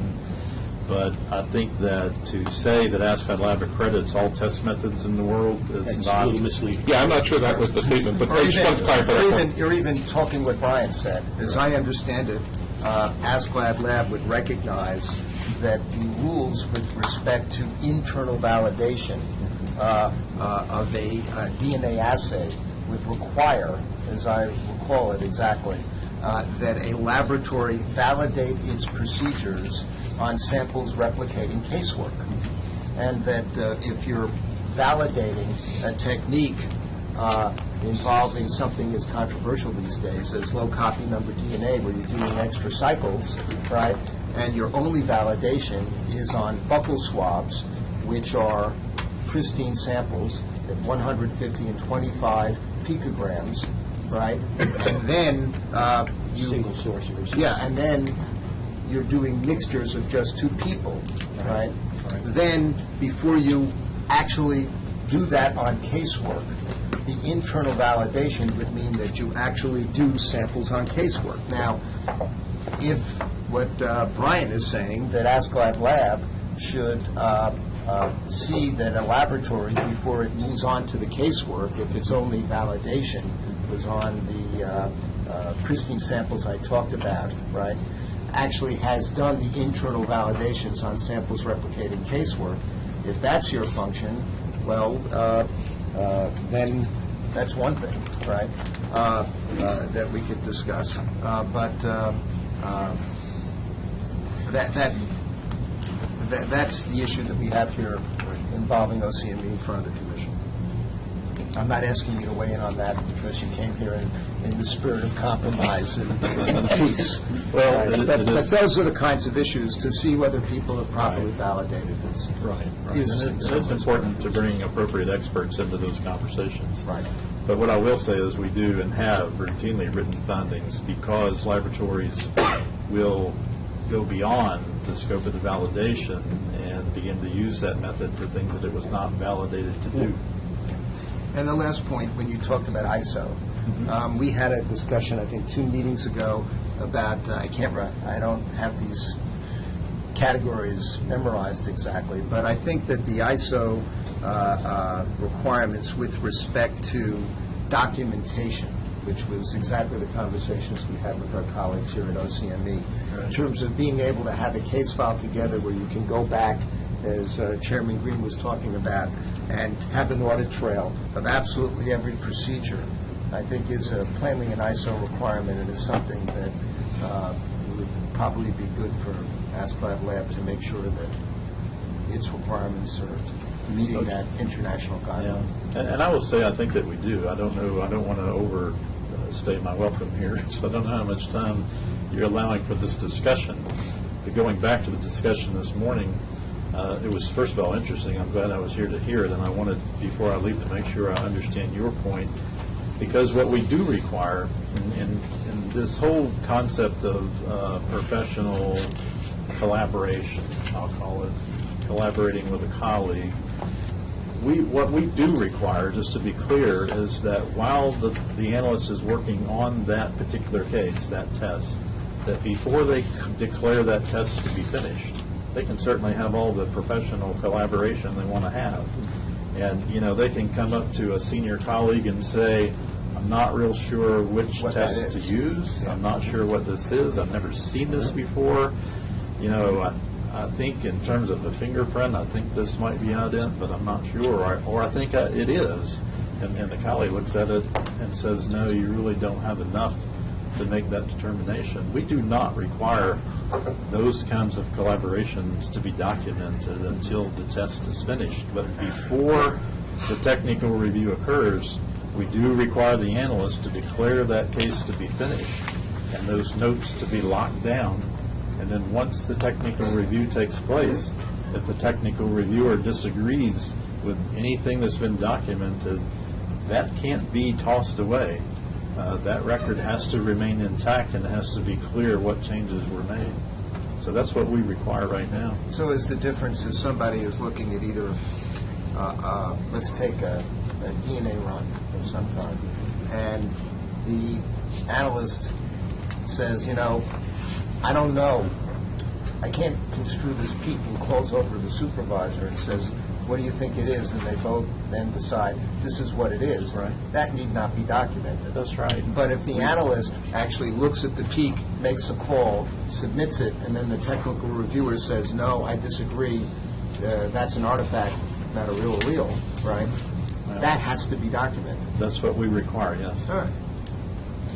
Maybe we better wrap it up just to make sure we get through the rest of our agenda. But John, I want to thank you on behalf of the whole commission for coming here, for taking the time. We appreciate it. Look forward to working with you. You're welcome. Thank you. Thanks, John.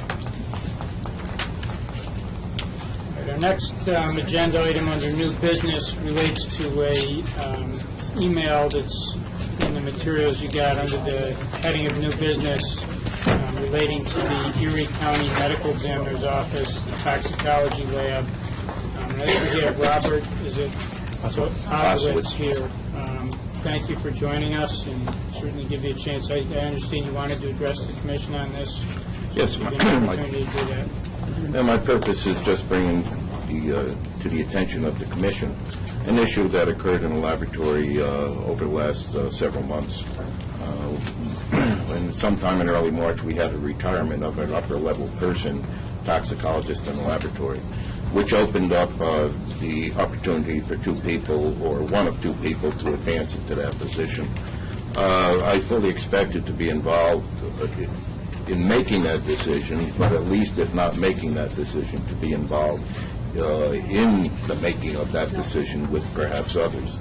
And I was informed that no, that option was not available, that the decision would be made outside of or beyond my laboratory level, would be made somewhere either in human resources or some other management person. I believe it was made, or is going to be made by our Commissioner of Health. So, again, it brings up the issue of what is my role as a laboratory director in personnel matters, when in fact I really have been excluded from that decision-making process. Go ahead. Well, I think, first of all, thanks for bringing that to our attention. I think you may not even realize that you're just addressing the tip of the iceberg. That's just one facet of the diamond. The fact that you as a manager, we hold you responsible in this commission, and yet you're telling us you have no say in the hiring of an individual who may later turn out to be, for whatever reasons, not competent or cause problems, which would then entail you coming here to explain why that happened. It's much worse than that in situations where we have a state commission that mandates certain rules and regulations that labs have to follow, and we have an accrediting body that has standards that have to be followed, but we have contracts, labor contracts, between the lab and, say, the county or the state that trump the standards provisions of the accreditor and or this commission or anybody else. And that is just a gigantic problem that has not been addressed. So what do you do as a lab manager if you have somebody who's incompetent, keeps getting bad evaluations under your system, but you can't fire that person because there's a union contract that says you can't do that? How do we handle that? So my request to you is that you keep an eye on this. Well, And let me just bring that up. keep an eye on it. I have 5 more days. Talk to your your successor, and tell him to keep sending us more cards and letters on Well, this what would issue. you do? I'm just curious. Yeah. If you were making the rules, how would you? How would you do? Well, in this particular case, actually, the union is, from what I understand, because I have not spoken directly to the unions, but they are upset about this process also because they feel that the process was not fair to the person who has better job performance. And that's essentially what it is in this case, is that from what I understand, and again, nobody has come back to me and explained their rationale for this process, but from what I understand, they're excluding the 10 years of job performance of the candidates. They're looking strictly at their education and their supposed time in the profession which included some time in one case before the person actually started in the office. But they're not looking at their on-the-job performance for the last several years that they worked in the laboratory. And in every situation, of course, there's always going to be better or worse. But I was not allowed to assess that in terms of the hiring of this person. As you said, the lab directors, you do hold their feet to the fire for personnel issues. And if I got it correctly, as I read all the issues that have arisen in laboratories, pretty much by and large, they come down to personnel. A failure of personnel in some way, shape, or form. And to not be able to promote the better person or to be involved in that process of evaluation to promote that better person it's an incomprehensible situation. And if it were to occur throughout the state, I don't know what, as a laboratory, you really can't hold us responsible. Let me say this. First of all, I appreciate you bringing this matter to our attention. I think in one respect, as a commission, as I see it at least, our hands are somewhat tied because we have the ability to regulate certain areas of the lab, certainly in terms of the output and the performance of the lab. There are contracting issues and personnel issues which are out of our control, but clearly there's the potential, as you've indicated, for one to bleed into the other. And when that happens, then it does get into our realm. So I think Marvin has suggested that you or your successor stay in touch with us. And I think as a commission, that's where we really need to focus is, this decision, we understand your frustration. Certainly the predicament that you've outlined that this may put you in is something that I'm concerned about, and I think everyone would be. I don't see that we have the ability right now to go back and do something other than to say we really need to watch, because if this affects performance and ultimately gets to the point where the laboratory is not operating at a level that we can accredit the lab because of these performance issues, then it becomes an issue for us that we need to be ready to deal with. Okay. But certainly one thing that would be helpful to you would be, while Mike is right, we can't get involved in hiring and firing, but we could, as a commission, set forth rules and regulations for minimum job qualifications. We could do that. That's within our jurisdiction because it directly affects performance. And I believe there are, about several years ago, we did create the job descriptions in conjunction with the civil service rules. And so there are very strong requirements. But what doesn't say is, in the laboratory director's job description, it does say that we will have management and oversight. Of course, it's up to what the term management includes. And so, and in this particular case, they excluded me from any personnel issues, at least insofar as promotions. They haven't addressed, and I did send them a series of questions asking them to clarify whether that would also include hiring. And they have not really come back with that. So I could see potentially that, again, perhaps the friends and family plan may come into play, and I would have no input into that, yet I would be, as a laboratory director, responsible for the mistakes that those people may make. So if we were to recommend, after studying this and looking at the contracts, that there would be a procedure in place where personnel departments would have to take into consideration, right, to be documented, that the assessment of the laboratory director in making the decision is required. Right. So in other words, the person who's actually there who knows who should get promoted or has some idea of who should be hired because you've talked to your colleagues.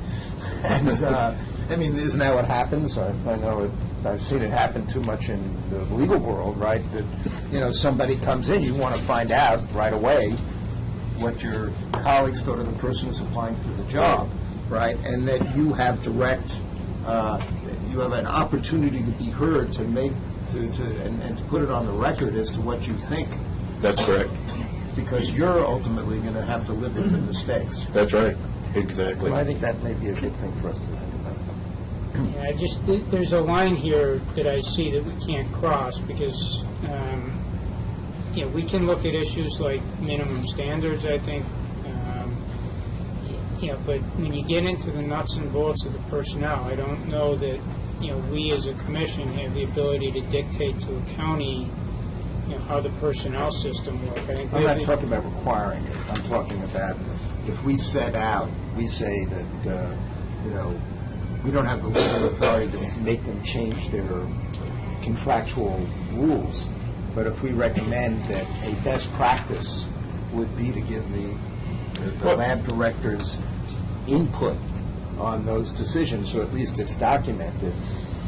We don't have the legal authority to do it, but we certainly may have, sort of hortatory influence on them. That's not too weird an expression. No, I certainly understand what you're getting at. Ann? I don't believe there'd be any that we couldn't include in our rules that say in order to be an accredited laboratory, the laboratory director shall be responsible for hiring, assuring that the staff have been hired according to a protocol. I will speak to the example of the New York State accreditation of clinical laboratories, which requires that the laboratory director and the owner, in this instance county or municipal officer, are mutually and severally responsible for the operation of the lab, so that would get the health commissioner. Right. But it also says under personnel that the lab director has to meet certain minimum quals, and I do believe at one time we had a conversation about that. And that lab director is responsible for the employment of competent, capable, there's a rule that says it there. Now, that does not interfere with the counties and the state-operated laboratories. It just requires that the county and the state, the government and municipal-operated laboratories comply with state law and the implementing regs. So their negotiated contract, it would be prospective, it wouldn't be retrospective.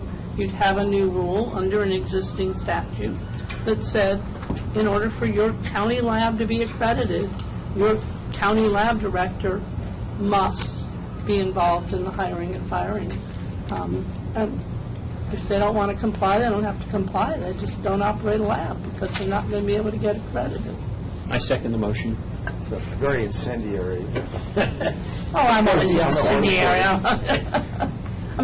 You could lift there's an existing reg that could be lifted or proposed. Is there a legal problem with it? To do a reg that allows them... Oh, it's a long process. Right, it would be a process, but I guess part of the process is you couldn't interfere with their existing contract, so I do think Barry's suggestion of, suggesting it as a best practice and letting us look at it, because I do think there may be some contractual issues. Because I think what you're saying is what they are doing. They're meeting minimum standards. It's not like they don't meet the minimum standards. They just have taken the lab director. No, the lab director has not been allowed to be responsible for the employment of the person he deems qualified. At least in theory, those are two different, whether someone meets minimum standards and whether in the lab director's opinion you have the most qualified person, at least in theory, are two separate questions. Well, okay, but if you had a rule that says the lab director has to be responsible for that, then the county can't say you have no input. I don't feel competent to.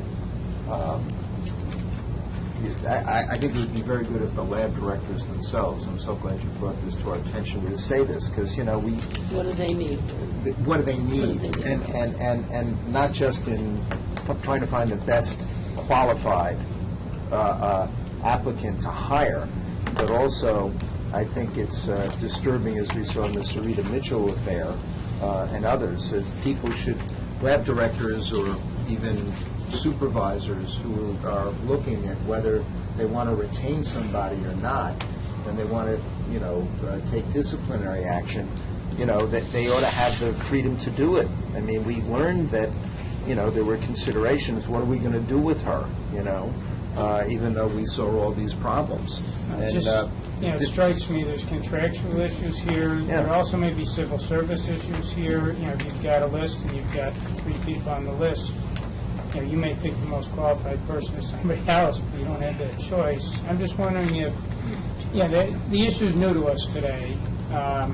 Would it make sense to get some input from the crime lab directors before we get anything? That's what I'm suggesting. I can bring it up at 9 o'clock and see what all the lab directors feel, if there's any suggestions, because I do think it is complex. I mean, all of us are working under different personnel jurisdictions. I guess I would ask if people are comfortable that we put the motion on hold and that we ask Kathy to get us some feedback from the crime lab directors. Well, that's my motion. My motion is that the crime lab directors, both in terms of the notion of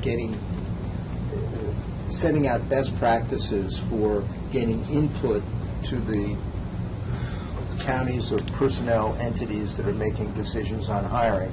What's the best way for us to articulate a best practice to make sure they have this kind of input, because they're certainly going to be stuck with the responsibility.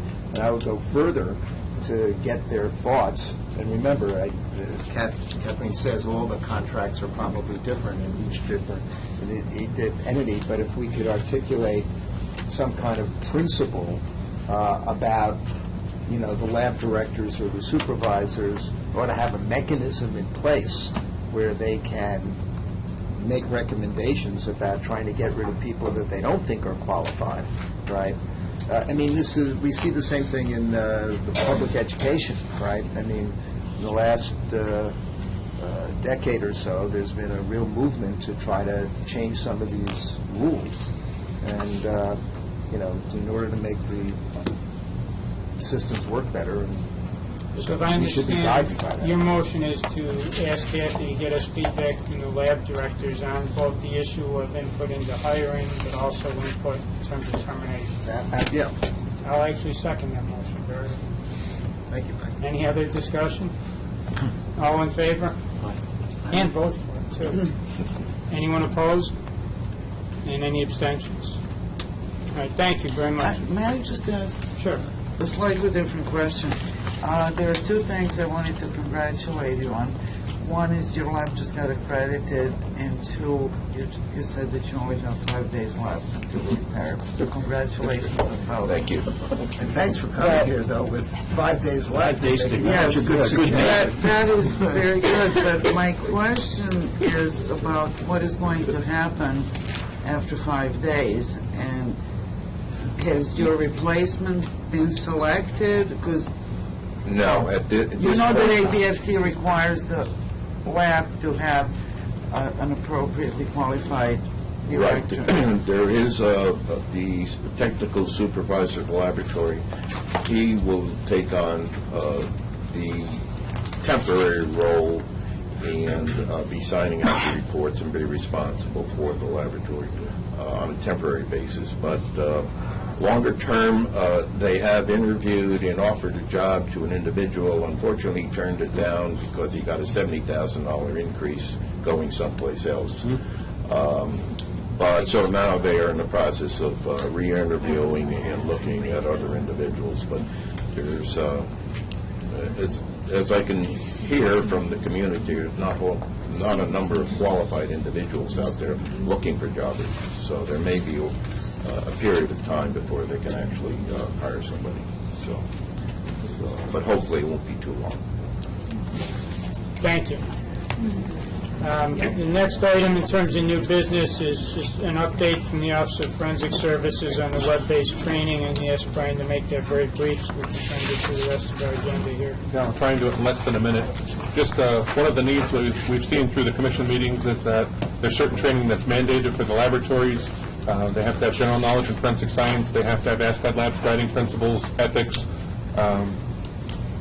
things like this nature. So what happened is we took it upon ourselves, and we also, in working with Texas, we have a memorandum of understanding with Texas that we have contracted these trainings. We have these trainings already set up and established, and probably by the beginning of August, we'll be able to web deliver them to members of both of these labs. So as I said, just as a quick update, I just wanted to let you know that's happening. We're constantly trying to increase the number of offerings that are going to be there, the ones that are essential that have to be there, but obviously things like descriptive statistics and other things like that, we want to keep adding to the pool a little bit later on. But for now, the first out of the gate, we hit the ones that labs are mandated to do as part of their accreditation, and then after that, we're going to keep expanding this model. And the idea of using Texas in the memorandum is that we can supply some training, they can supply some training, if both of our examiners can access it, it's a force multiplier, so we can try and do it a little more economically. What is, with whom are you contracting for The different trainings? So Dr. Paul Voss did the ethics training. He's one that's done a lot of stuff in forensic science over the years. Dr. Larry Carino from Cedar Crest College did the general knowledge of forensic science. Dr. Peter Pizzola did the ASCAD lab guiding principles. What am I missing? Am I missing one? The legal, the New York Prosecutors Training Institute, and they did it actually in 3 modules. One is the general law based in New York, and then also gun law and drug law. So there's different modules that people could also do. You didn't ask Marvin?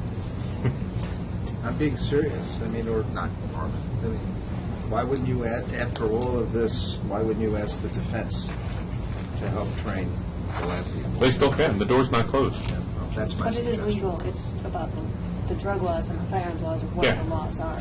This is, but again, none of these are closed. This is the first out of the gate. All of these trainings we're going to look at, we're going to reevaluate. What happened was this is just something we wanted to try and get moving as fast as we can. But you know, clearly, I'm open to any suggestions from both labs and the stakeholders and community. Are these archived? Are they modules? Are they webcasts? Are They're essentially web-delivered training that's archived, so we can give it at any point. And are they accessible to members of the commission who could go and learn something about forensics? I mean, I can see contractually, I don't think that would be a problem. I think if you want to look at something, we can show that. I don't have a I mean, problem. not for purposes, I mean, you know, hey, I've never had a course on whatever that statistic was. No, I can check. I don't think there's any issue with the contracts that we have with the vendors, so I don't anticipate a problem if anyone wants to look. And again, as I said, I welcome input How would we look? on your computer. No, I understand my computer. What's the address? Where do I go? Oh, no, it would be you'd have a passworded access.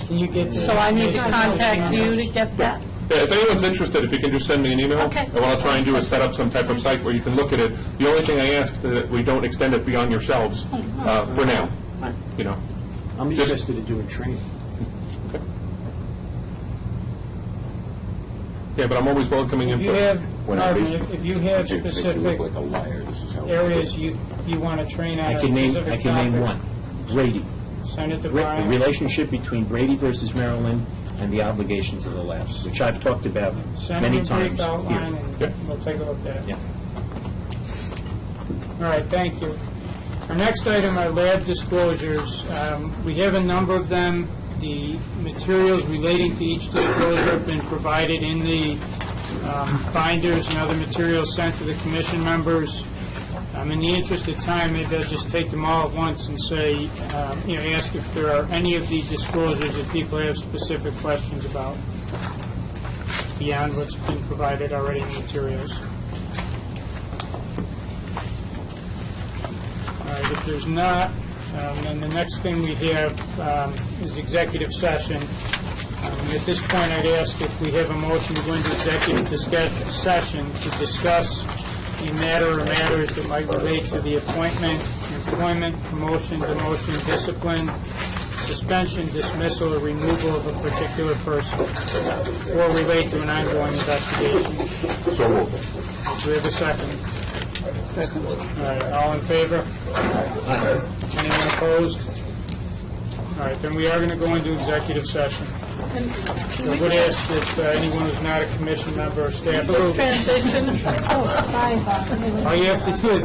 All right, we're now back in full session. We took no formal action in executive session to report. With that, do I have a motion to adjourn? In a second? Everybody in favor? Aye. All right, thank you very much.